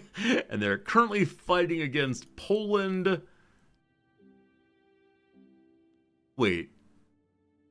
The state is calling itself... The king is Polish Uprising. Poland proper... No, it really is the case that the king flipped to a Polish uprising, which I must have missed the war there, and then Prussia wants to stop it. Yeah, Prussia wants nothing to do with them anymore, to get them crushed, and then do they turn back into normal Poland? And does the king get to run normal Poland still? I have no idea. Anyway, banking unlocked, more money coming in. Not enough to do anything, but still grand, thank you. We are not missing any inputs anymore. Everything in our nation is functioning, thank goodness. So who else might back us against the Ottomans? I mean, I think we made the Austrians like us as much as possible.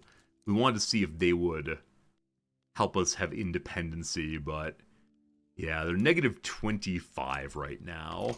If I give them investment rights, they're only negative 3. I can give them another obligation. I've already given an obligation to Russia. Yeah, so we can do this. We can do this, team. More independence from a major power.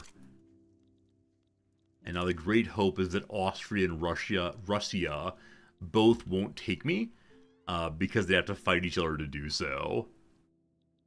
Oh no, we're once again having troubles with inputs. So something is swinging back and forth right now as far as production. We keep seeing we don't have enough something, and then we do have enough something, and I think it's just tools. Hey! The Hungry 40s didn't get us at all. The waves of crop disease that racked the European continent throughout the Hungry 40s have subsided, whilst the blighted fields may never again be able to host the affected variety of potatoes. Other crops are expected to make a full recovery. Do you hear? They're selling a new kind of potato seed, one that isn't blighted, or so they say. The man leaning on the other side of the fence raised an eyebrow. Huh. About time. Too late even. I had to have my kids eating hay to make through the winter. Oh, you got off easy. The family down the road lost theirs. Too late indeed. Thank goodness it's over. More agriculture for us. Or can we be certain it's over? More trade advantage. Nah. I'll take my agricultural throughput increase. Hey, Lord Tillian, you have nothing wrong with how you chat. So many chatters come in and say, Resorty, I'm sorry for doing this. Resorty, I'm sorry for doing that. And almost universally, I have no idea what the person's talking about. Do we as a community have a guilty conscience? Is that what it comes to? Like, really and sincerely, we just feel bad about ourselves all the time? I think that might be true. If I prioritize softwood, we do not get enough hardwood for gun making, unfortunately. But yeah, in most playthroughs you have more than one state, so you can split your production. I really need more wood. So I'm increasing the number of tools we're consuming to get more wood out. Is that right? Is it more production? One second. So forestry is... Yes, it leads to a decrease in the price of wood. Wait, we stopped making hardwood. Wait, sawmills do not make any hardwood. Can I import the hardwood? We'll see in a little bit. Nonetheless, we now know about better agriculture. Get to that in a moment. What would help me most next? I'm not making steel, I guarantee. Mechanical tools. Do you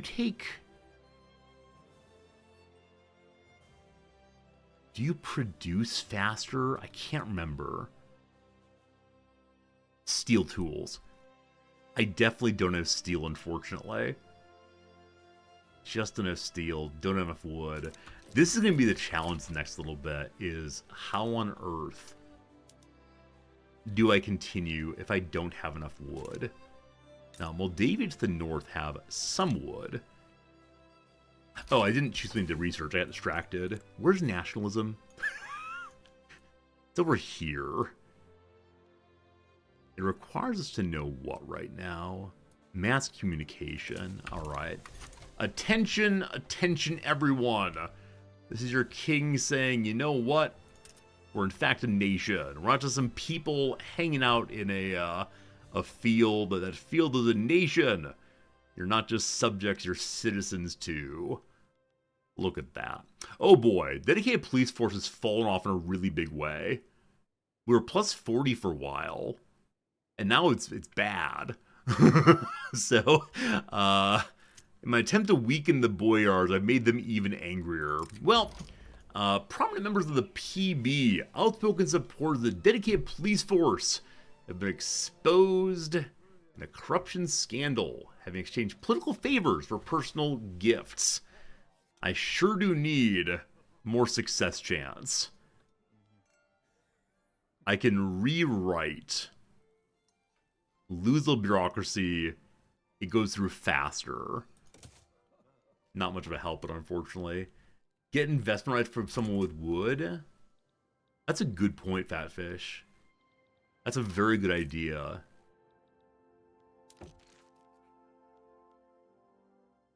Hello, neighbors.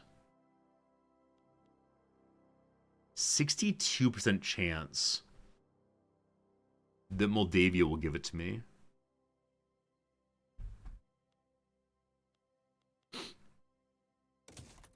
I believe in my rolls.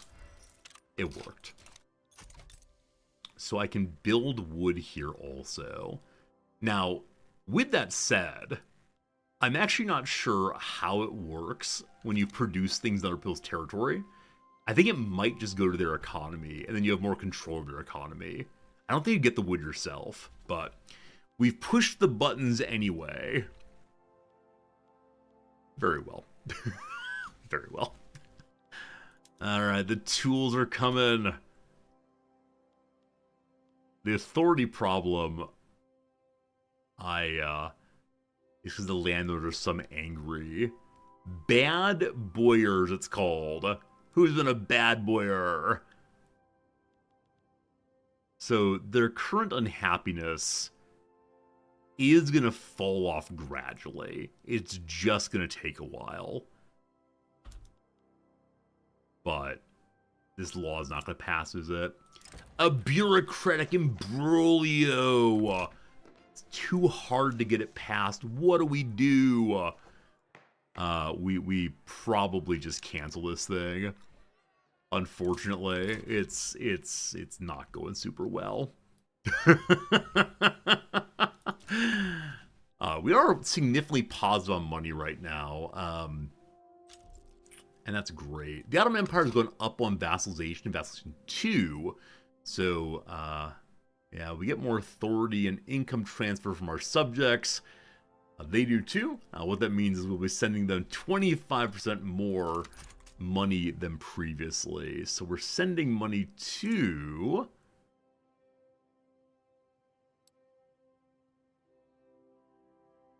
Wait. Why am I not... Well, I have to fix taxes real quick. Why am I not spending money... sending money to the Ottomans? Maybe I don't understand how that setup works. But I thought it said that every member of the bloc gets a 25% income transfer from subjects. But I'm a subject... Am I exempt possibly? That's a very good question. I forgot they exempt people. Is that diplomacy? Maybe on the do you want to be your friend page? There's no exemption here. Huh. That's their liberty desire is stopped entirely. Huh. Not sure what happened there, but I don't like it, thank you. Something horrible happened. A mine has collapsed. I'm sorry, workers. I'm sorry, workers. I'm sorry, workers. I'll say let's do a better job. I'll radicalize the upper class more, I suppose.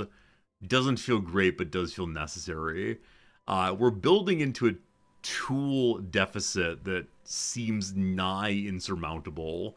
I need the Ottomans to engage in some major trades so they're able to fix these problems, because nothing I can help with other than just very slowly making tools and hope it works out. They're so expensive, though. Dissenters break ranks. The armed forces may have been in favor of the police force, but some of them are now leaving. I can let them have a new draft with a 5% increase to success chance. 2 strikes, but 20% chance of going through now. We'll see, we'll see. Friends, another ad break is with us. It's been another 1 hour. I almost said 5 minutes, but 1 hour since our last ad break. We'll go and take 3 minutes now, do a little crossword puzzle, and then we'll get back to the game right ahead, I promise. With that said, we have about an hour of stream left. Unfortunately, I only stream 4.5 hours a day now instead of 5.5 because I gotta read for class and so on. The semester's back with us, so that's how it goes. Alright, Cuban neighborhood with a famous musical social club. Is it Buena Vista Social Club? I know nothing about that except the name. Shapes seen on oscilloscopes. Sine waves. There we go. Got stuck for a moment. A cult idol typically depicted as a winged figure with the head of a goat. Goat. It's Bahamut, I believe. A part of the web that can only be accessed with specialty software. Oh no, it's the dark web. Oh, what's VAW? Vehicle for Pest Control Company. Sorry, the dark net. Oh. 1942, Abbott and Costello film set at a resort on the U.S.-Mexico border. I have no idea. Alright, back to the crosses then. Cons opposites, probably pros. A keyless entry device. A fob, possibly. Previously, I knew the fob only as the part of a watch chain that goes into your pocket. A fob. I know it's used as a kind of a nasty slur also, or like your key fob for your vehicle perhaps. Guiding principle to be followed above all else in Star Trek, the Prime Directive. Setting for a video series in which celebrities select physical copies of their favorite films. It is the, what's it called? It's the one collection. It starts with a C, I believe. What a Criterion Collection. There we go. So I think it's the Criterion Closet. I'm glad I found that. Took a minute to get there. People who find good spots for shooting stars. Possibly the paparazzi, right? Camera shooting. Possibly, I mean, the literal one would be, you know, some sort of like person with a telescope or something. I think it's probably paparazzi in some way. Rio Wright? I'm not sure on that one. Singer of the viral 2011 song Friday. I hate that I know this. Do I know it? Rebecca. I can sing it. It's Friday. Gotta get ready for the weekend. I can't remember now. Traffic jam noisemakers are horns. Window for a shopper.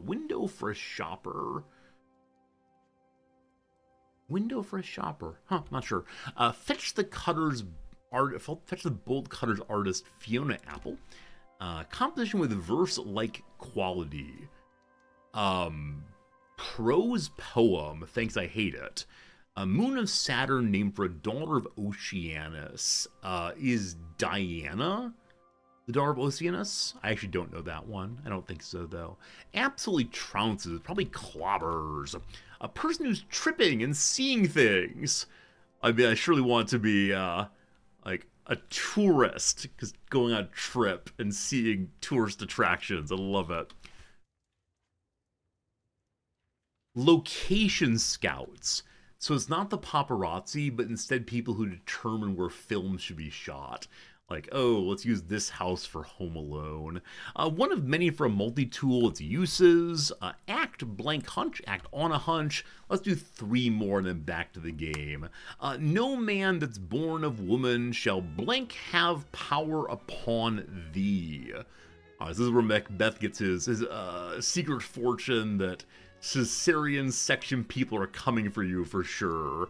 I think it's an ear, meaning ever. No man born of woman shall ever have power on thee. Color is probably hue. It's Dione. Very good. Lastly, Jacobson, who starred in A League of Their Own. I assume it's an Abbey, but I have no idea. Rebecca Black is the one who sings Friday, Friday, etc. All right, very good.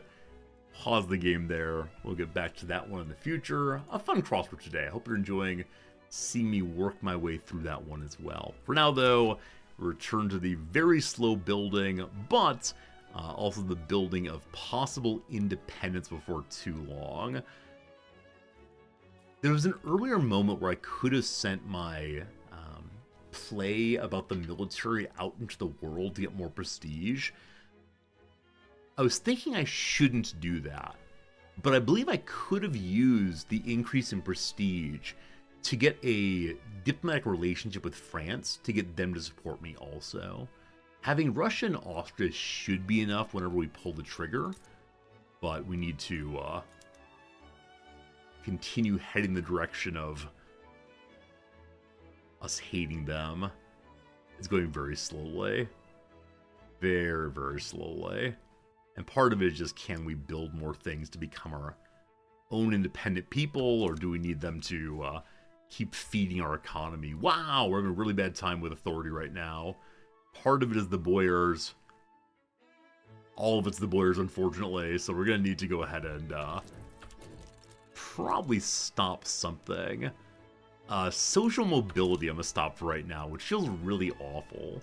So, of course, picking up additional relationships, or sorry, additional education, helps people move between jobs a little faster, and man, we love that. Mechanical tools online. So, what is the price of steel right now in our market? More properly, does steel exist in our market? I don't see any steel, actually. Yeah, not a bit of steel exists here. We have coal, we have iron.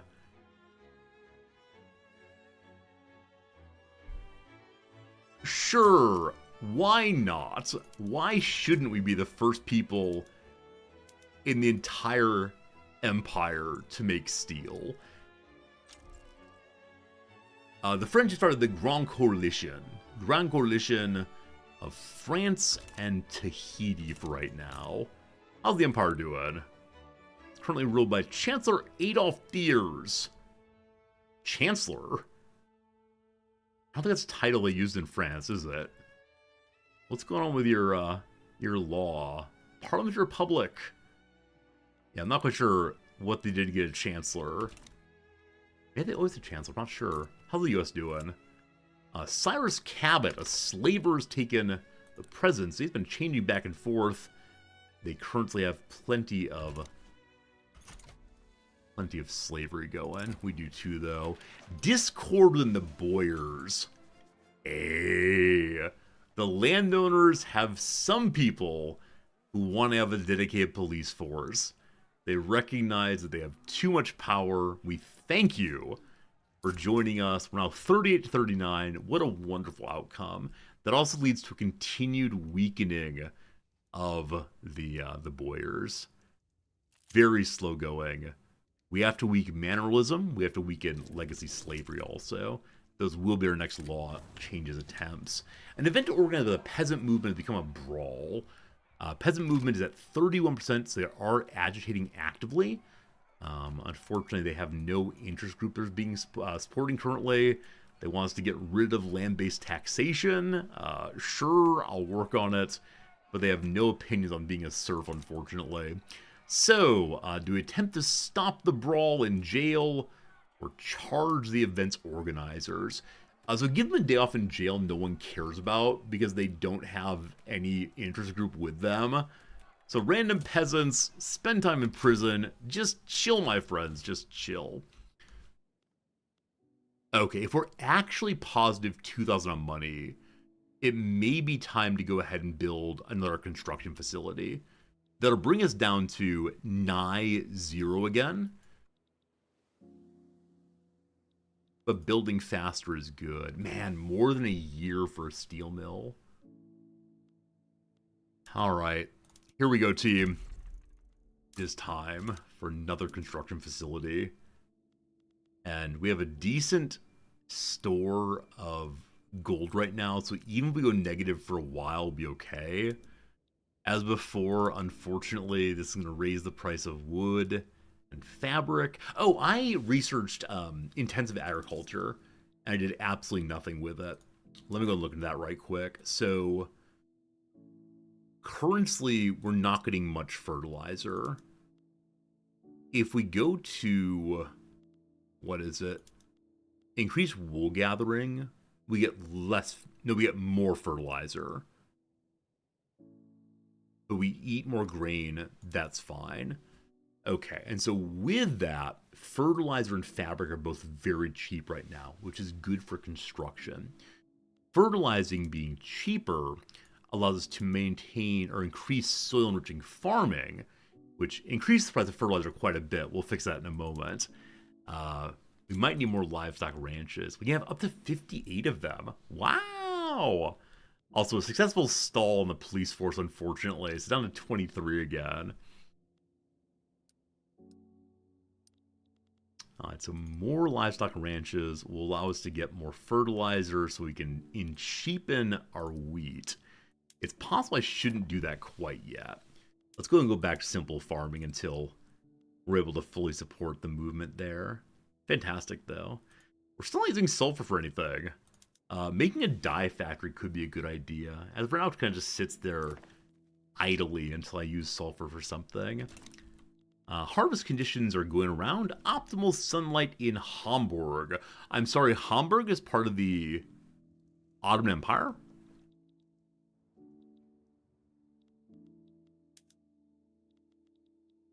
That's not true. That's a bug. Of the many things I know, one is the Ottoman Empire does not hold Hamburg. Weird little bug indeed. Maybe the two just popped simultaneously. Alright, the government has fallen into a slightly weaker form than before. I don't think there's anything I can do to fix this, is there? Alright, so the Boyars want power. We cannot allow that. So if I put the PB, the church, and the rural folk in, it makes a functional government. Fewer loyalists, more radicals, but that's fine. The constant bouncing around of which government is acceptable. Now, the new construction building is on, and money is still going up. We'll see if that continues for the next little bit. I have some doubts. Alright, the wine producers in Wallachia have been lauded by sommeliers as outstanding. When people say that something ages like wine, they don't always make the distinction between wine and wine. So let me make the distinction. If you can get your hands on a bottle from Wallachia, that bottle can make more than a good time. It can be an investment. So we can purely export this, giving us 5% more prestige for a while. Might be worth doing. Or increase production to get even more. I don't think we have much of a wine industry, do we? We have 2 of them. That's silk. We have 2 of them. And no one actually wants it. It's very, very cheap indeed. So we're gonna go with the prestige. Unfortunately, it's a percentage base, not a flat number. So the increase of, what percentage is it? 5%. 5% of 15 is, well, the math is not in our favor. The advantage of the play event is that it's a flat number increase of, what, like 15 or something, which early game's insane. Speaking of insane, or at least good things, our quality of life has gone up, especially for the middle class, but it's a little bit better for the lower class. They need clothes. Fabric, I believe, is quite inexpensive right now. Is that correct? It's about the same as it was before we built the 3rd construction facility, so it's not super expensive. Hey, somehow police force went forward, 35 to 47. I'm still pretty sure it's going to fail, but I'm okay letting it run as a way of weakening the Boyars, who've gotten even stronger at 31% now. Oh, no. Oh, no. Yeah, they have a ton of money is the issue. And everyone else is quite poor by comparison. Apparently, political power comes from the pocketbook. Who would have thought? And unfortunately, the logging camps have all been built. Iron, we can make quite a bit more. And so we can get more tools. Wait. Why didn't I go raw iron tools? Ugh. I completely forgot there's a completely free early game modification that uses lower amounts of wood. Resorty, you fool. Yeah, we don't want to do steel yet, 'cause we have no steel, but that modification would have helped us such a long time ago. We get more tools, and we consume less wood, and so we can use the wood for other beneficial purposes, like building houses, for example. Forgetful, forgetful, forgetful. That's okay, though. That's okay, though. First steel production in the entire empire. I'm sure Prussia and Great Britain are already doing it, but the Ottomans haven't quite caught up, unfortunately. Building shortages are on arms industry, just more iron. So yeah, we started putting iron into the tools, and so they're struggling with that. More iron production. We're going to need that for going into the steel anyway, so we'll go ahead and shift those up towards the top. Coal's not being used for that much right now, so no great urgency on that, but yeah. Alright, we're plus 133 on money. I don't know what would have happened that would have caused that. There's always the issue of when I see more money or less money, what has happened this time?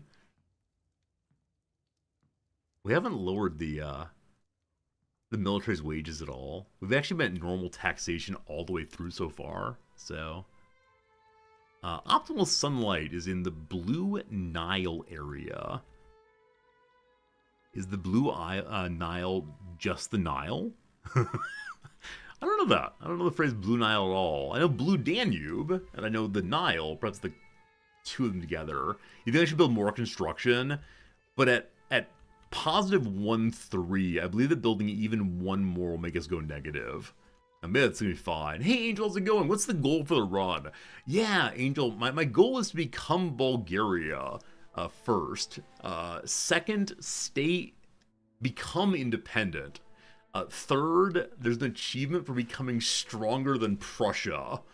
And so that's the big achievement I'm allegedly going for. We'll see how it works, my friend, but we're just getting started today, Angel. It's been a lot of fun for sure. There are multiple Niles. Okay, so there's like the Blue Nile, the White Nile, etc.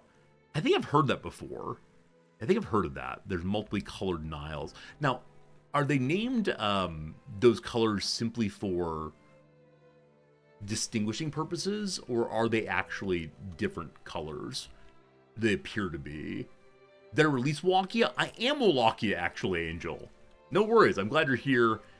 Twitch friends, we have an active chatter over on YouTube. It's amazing. Someone's come to say hi. Always a nice thing. They're religious distinctions. All right, good to know, thank you. Now, we are Wallachia. We're working on becoming released, but it is a slow-going kind of thing. In fact, we're in the wrong direction now. Oh, that's bad. That's bad. I need to get, wait, that's good.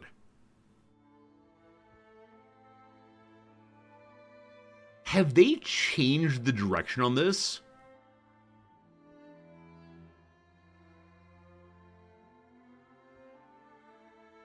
I thought... Well, I've confused myself, team.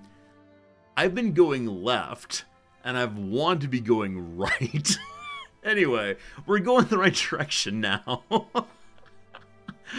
Oh, goodness, goodness, goodness. So the only positive thing we have for us right now is that we have other nations supporting our independence. But I definitely misread this one before. Was independence always on the far right? It must have been. Yeah, I don't know. It's been a while since we played, I suppose. Oh, maybe it's that previously I was playing as a nation that wanted to annex, and so the goal was on the far left always. That must have been it. I understand now. Or sulfur. Where does sulfur go again? A fertilizer factory might be useful. Right now I'm wanting to do fertilization via cows and such, but the paper factory might do it also. But that consumes more wood. You have no idea how to play this game? Angel, it's fine. If you have any questions about what I'm doing, let me know. I'm always happy to at least explain anything I'm doing. I can be direct here and say I'm not a game master, but I do have a lot of fun, and that comes from my hope. Look, everybody loves me. Prussia. Prussia, do you want to support my independence? They really don't. Why not? They don't hate the Ottoman Empire enough. Let's check in on that. Who hates the Ottomans? Persia, Egypt, Austria, the French.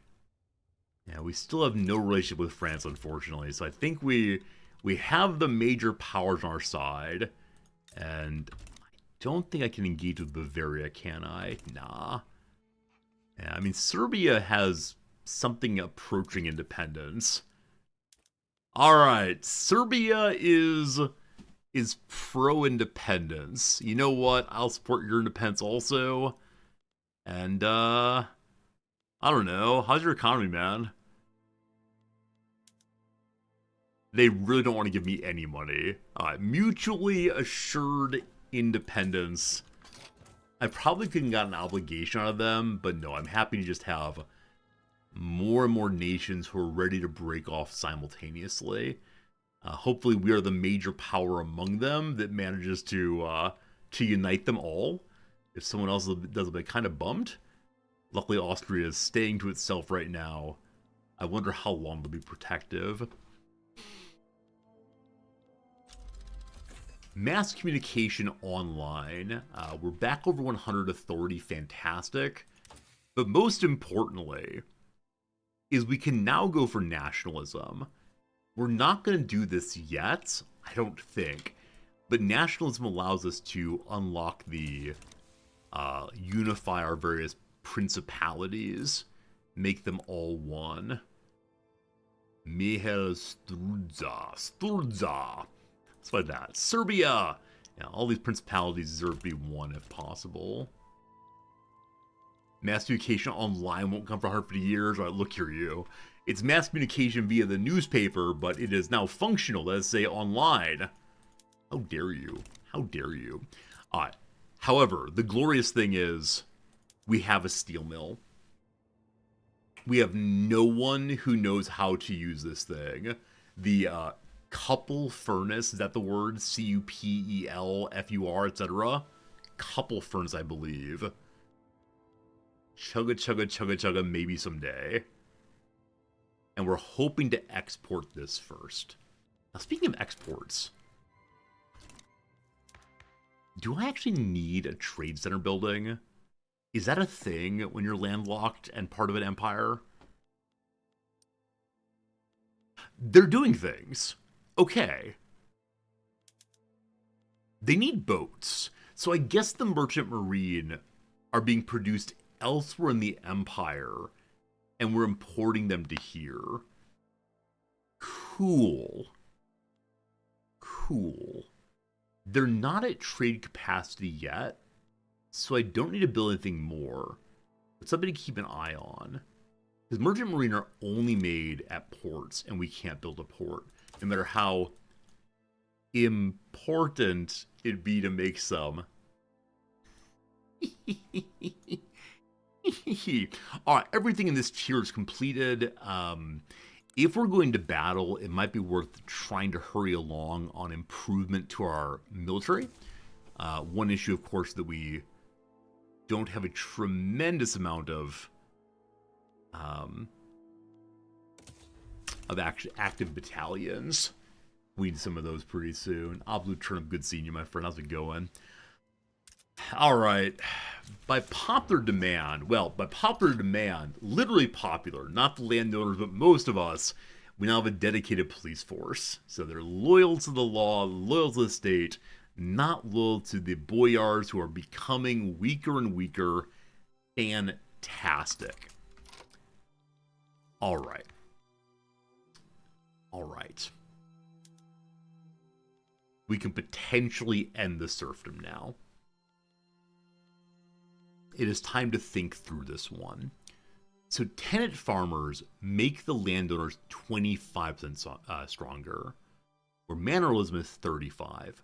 Homesteading removes their weakness entirely. We'll begin getting middle-class people out of the farms into the PB. The Boyars sure don't want this. The absolutist movement doesn't want this either. So tenant farmer is the reasonable transition step. It is our soft vanguard socialism before the big step forward. Don't worry, it's not communism. It's liberal property ownership here. But not sure I can jump that far all at once. We can move on from traditionalism to agrarianism, which we love the beauty of the world, but not much past that. Migration controls? Yeah, I was like, they can change that? No, it's closed borders, thank you. No one can join us ever. Yeah, we're going big. We're going big. Unfortunately, the absolutist movement is everyone together. The trade unionists have become large enough to care. The trade unionists are working as hard as they possibly can. That said, we do not need the trade unionist workforce ratio because we don't have enough jobs for you all. We'll have jobs eventually. Maybe we're trying our best, I swear. Alright, hello, end of spring. The international trend of radical thought and revolutionary sentiment is coming to an end. Perhaps it's too early for us to agree whether attempts ended in success or failure. I'd like to believe we've set in motion forces which continue to advance our goals long after the fires of the era have gone out. No more revolutions. The springtime of the people is over. Well, Red Scare might come eventually, but not yet. We have a mission to urbanize our states. We have to have an urban center 10. We only have one state, so that won't be too tough. Just keep building urban buildings. And then the police force wants investment to level 5. That's a lot of investment, fam. A lot of investment in the police. I hit 4 already. We don't have any turmoil. We do have radicalization, though, so don't mind going up to 3 for right now. Okay, did I build the new construction building? Did I talk about doing so and then not do so? That seems very, very likely. I know myself well enough to know that I would say to do something and not do it. Incidentally, we're wasting taxes in a huge, huge way. Why is that? We don't have enough taxation capacity in the capital. I was only looking at bureaucracy. I wasn't looking at taxation capacity. So we got a whole bunch of people who are not paying their taxes. And we can fix that with building more administration buildings. Traditional is part of the problem. So people don't want to pay their taxes, rabble. Yeah, we'll fix that eventually. Boo traditionalism here. So we need additional government buildings, or we're not filing cabinets. Never mind. I thought we needed filing cabinets. Already have done so. So yeah, I need a couple more of these. I'll go ahead and throw them on top for right now. And then we will need to start making paper. Now, as I said previously, paper consumes more wood. But I'm not making this. I'm not making this, am I? That +1 is not mine. Where is it? Yeah, it's not mine. And we can do sulfite pulping because we have sulfur that's doing nothing currently. Alright. Again, wood is the issue here. I don't want to say wood is the enemy, but wood is definitely one of the slower elements of the game right now. We have it in the construction sector. Thank you for telling me that. Very, very useful to know that I talked about and then didn't do it. Okay, so 1.5 completely full, a half full gold reserve. I look forward to that filling up real soon. The market is still very expensive for some things that matter to me. There are no shortages right now. Okay, let's check the market overall. Is there anything of crazy price I can help with? Tools. 67% over current market rate. Yeah, there's huge demands for it. So I can't do anything as far as economic policy. I can't tell, exports to go shove it. What I can say, though, is in a somewhat surprising move claiming that Wallachian serfdom has driven a wedge between the spiritual backbone of the country, the rural folk, and an increasingly foreign-influenced upper class. A number of conservative thinkers have begun to support homesteading for the sake of the nation, the sake of the people generally. Some rich people like homesteading now.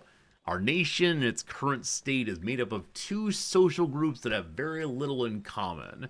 My fellow members of the boyars who wear foreign clothes, follow foreign trends, some even speaking in foreign tongues, have become too disconnected from their Wallachian heritage. Their Wallachianness little more than a family name and a sworn loyalty to the prince. So far removed they become from the essential Wallachian values of simple brotherhood, of community, that characterize the countrymen they hold in bondage. We must bring our people back together. The rural folk have been romanticized as being the ones who truly matter most. We can accept a smaller bonus. Instead of plus 10, we take 5%, and the boyars and the church both weaken. We'd prefer that, thank you.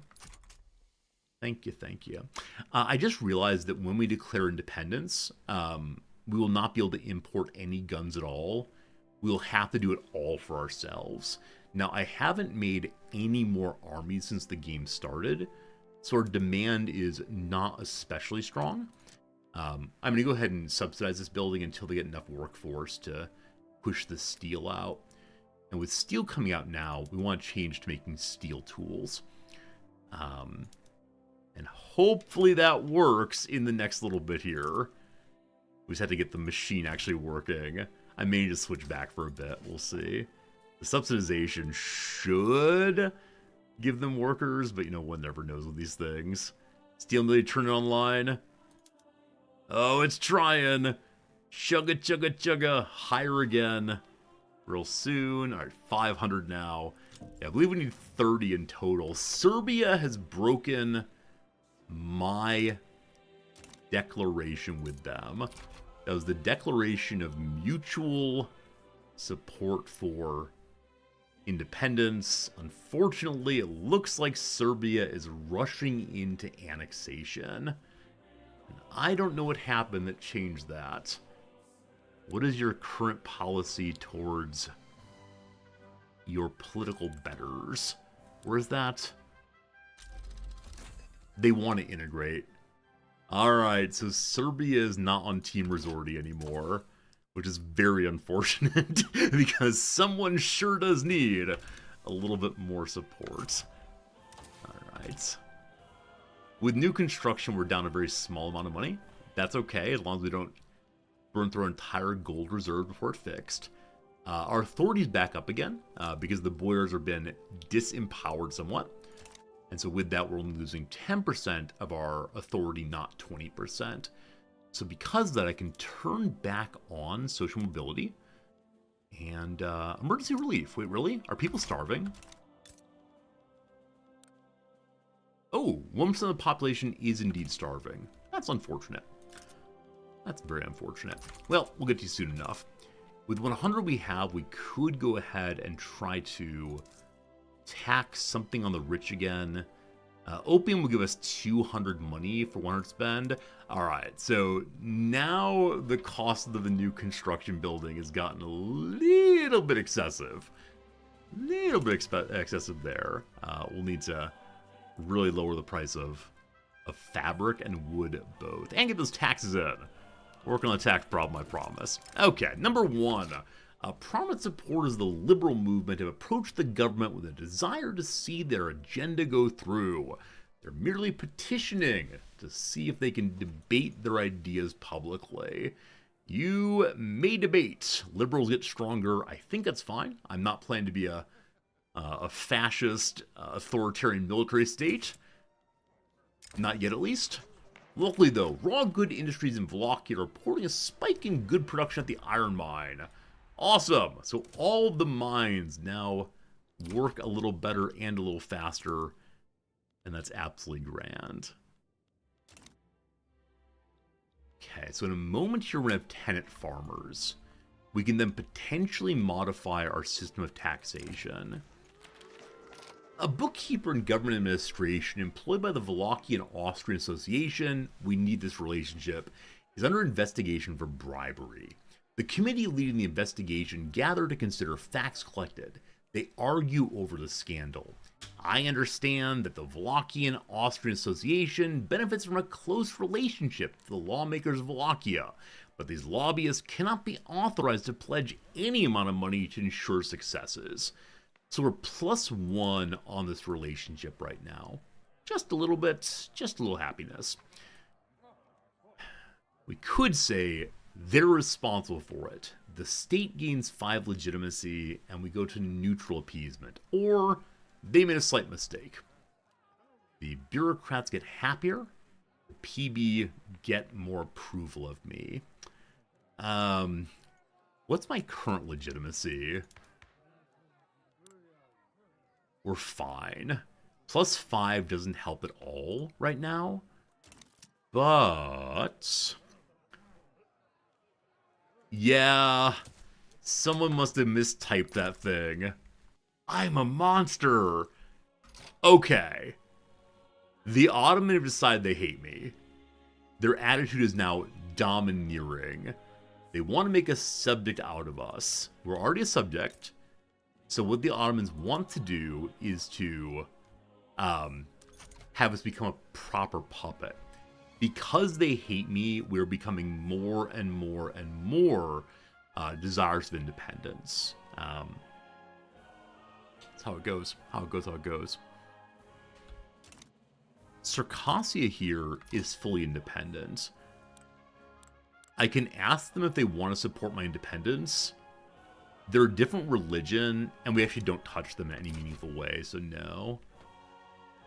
Greece, are you part of me? Can I see you? I can't see Greece. No, everyone we can see, we've already asked to support us in independence, and just not much going on. Oh man, the Boyars are on the very edge of being powerful. 19.7. I need them to drop below 20 substantially. That said, the big law that disempowers them is one step away from success. Gonna be so darn good if it goes. The church is very happy, so we get higher birth rate. Not that we have enough jobs for anyone, but we are working on it gradually. Also, we're up to 10% overall standard of living. We need clothes. I can add that to the queue of one more thing we need. How are we on fabric right now? So fabric's a little expensive. Actually, no. Fabric is below the price of the world market. So we can go and make a clothes factory immediately. I don't think I put it in the queue yet as one more thing I'd like to do. So I'll go ahead and add it on in. We have no clothes factories yet. Fair. Fair. Let's get that started then. There we go. And I'm making 2 paper mills, but I don't think I want to do both right now. Yeah, so current order is make more paper because it's very expensive, then government administration to work on the tax problems, which do continue. Now we're at 249 of 155. The traditionalism element is the issue, but I don't actually know what leads traditionalism in an area. Truthfully, I'm actually unaware. That's a mechanic I've not seen before. There's a desire for more coffee, and so there's a desire for more trade building also. I'm happy to add that in as possible. Did I do so already? Hit that plus, awesome. Alright, we kind of hit the point where what needs to get done is just building. It is the case that the Ottomans want to force me in. The battle for Aleppo. Egypt and the Ottomans fight once more. Yeah. Ideally, we want to break off in a moment when the Ottomans are distracted by something else. What that something else will be, I'm just not sure. And so we're going to need to, keep our eyes open for it and see what comes. But we definitely need to make more military. we've not built a single additional troop since the playthrough started. So my current plan is get some more government administration buildings going to try to fix our taxation issue. But how much do we need to fully fix it? Alright, so we get 30 taxation capacity off of 3 of them. So 10 per. Home City went through. Everything is beautiful. The Boyars have been weakened substantially immediately, and that will continue. Good, good, good, good, good. So our farmers get stronger, the middle class is strengthened, and most importantly, the landowners are less powerful than before. That is wonderful. Alright. Alright. Awesome. So, we no longer a nation of serfs. Hey, Vex, thanks for the 500 bits! Also, I realized that traditional has been an economic system. It's not just the one province or state. Vex, thanks for showing the appreciation, the enjoyment of the game and stream with the 500 bits. It always means a lot when you do that. Thank you, my friend. And hope you're having a lovely evening. Hello, Adriel Sin. Are we winning? We're absolutely winning. We're accomplishing all the things we want to accomplish. I do not want to become agrarian. I really don't. It's just not the right thing for us right now. Extraction would work, I suppose, as a way of getting more production more quickly. But man, nobody wants it right now. Complete indecision towards it. The Boyars, the industrials, and the trade unions are all against it. I mean, often laissez-faire has been that people jump to very quickly. Agrarianism does what? It gives us a company. That'd be kind of cool. It weakens the capitalists. The landowners want it because their land gets nicer and fancier if we say, ooh, the true spirit of Wallachia spreads through the trees. Or the mycelium, I suppose. Wasn't that so fun yesterday? The part of Baldur's Gate where we met those people? I don't want to spoil anything. Some of you have avoided Baldur's Gate entirely, but those people we met towards the end, those people who just want to make people live again, that was pretty cool. That's a fun game.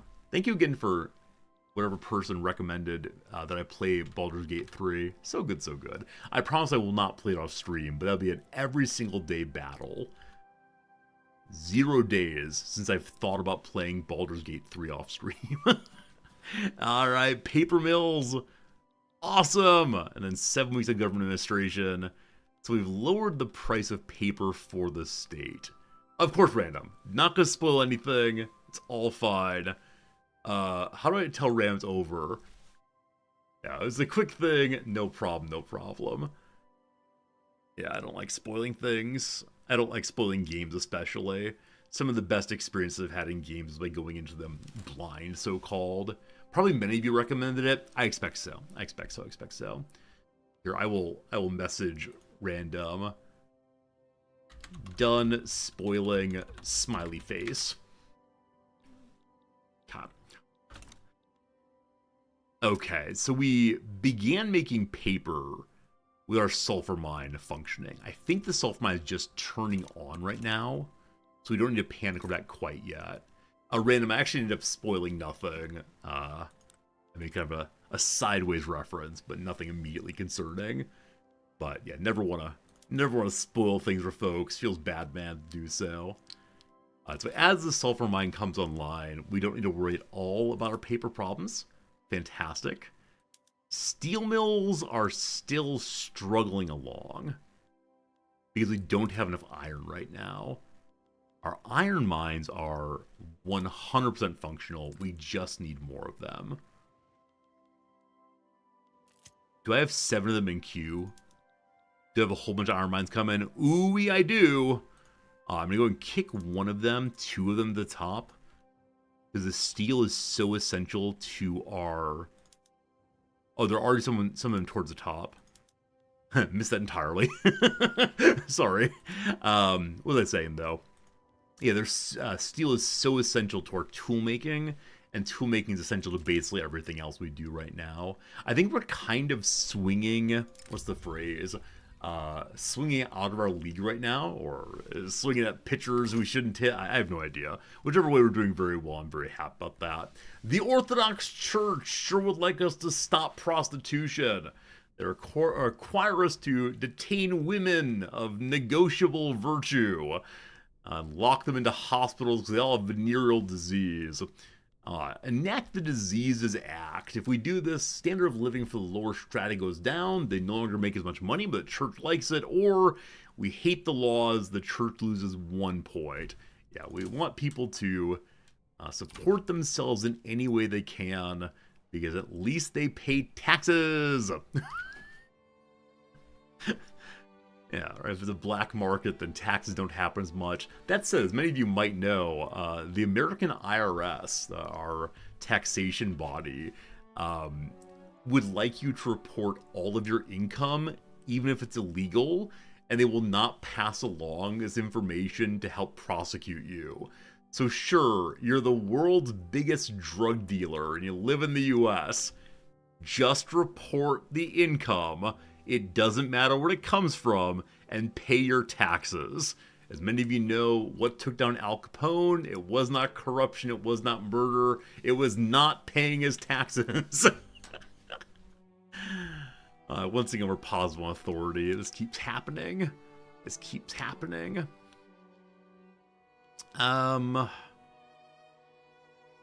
Enlistment efforts don't help us right now. Though, I'm going to do the thing I mentioned previously. I'm going to go ahead and build a few more army groups. We don't have any artillery yet, though I would like to have them very much. But it requires us to, make some artillery weapons possibly. So as clothes come in, the lower class will be able to afford clothes more. Do they tax income on foreign stuff as income for a U.S. citizen? Yes. If you report it correctly, you do not get double taxed. So if you pay your taxes to Japan, for example, you don't need to also pay the same taxes to the U.S. unless you make over a certain amount of money, or if the nation you're in does not have a tax treaty with the U.S. So there's some nations where you will be fully double taxed. But in places like Japan, if you pay your taxes to Japan, you can say, hey, Japan has my money, the US doesn't need it also. Again, unless you make over a certain amount of money as a household, and then you do pay double taxes at that point. And that's what you get for making too much money. Shame on you. It's a strange thing, though. And yeah, the US is one of the very few places that double taxes in that way. Alright, we have a full army of steel workers now. Once the price of iron comes down some, I'll then stop subsidizing it, I believe. Sulfur mines. Should be used at the paper mills. Sulfur is very inexpensive still. So we need another paper mill probably. But again, wood's going to be the issue. At some point here, wood's a big problem. May we tax something? I keep turning the tax on opium on and off. Yeah, I mean, we could tax tea, but I think everyone drinks tea, correct? Maybe only the middle class does. Alright, team, we're taxing tea. We'll see how it goes next little bit. At least it's not grain. Oh no! Oh no, I just glanced at the time. My friends, it's 1 p.m. My friends, I've really enjoyed this start. I'm not sure what we're going to do next. How's our relationship with the Ottomans going? Closer and closer to the demand for liberty. Closer and closer. We're currently gaining 0.14. And we need to get to 90. Hey, City Cowboy, thank you. I'm glad I made the haircut also. Makes me very happy. I think I I look better this way, and I feel better also. And yeah, I'll try to keep myself better groomed. Nonetheless, team, it is indeed 1 p.m., so I do need to go away. Got to get ready for class and go and entertain the youth as one does. I want to say thank you for hanging out. I really hope you enjoyed yourself today. Always a fun time to play a stirrup map game. We will continue this one tomorrow. I'm not sure how far we're going to go in this playthrough. Part of me wants to try to achieve to become stronger than Prussia, but Prussia's doing pretty well in this playthrough.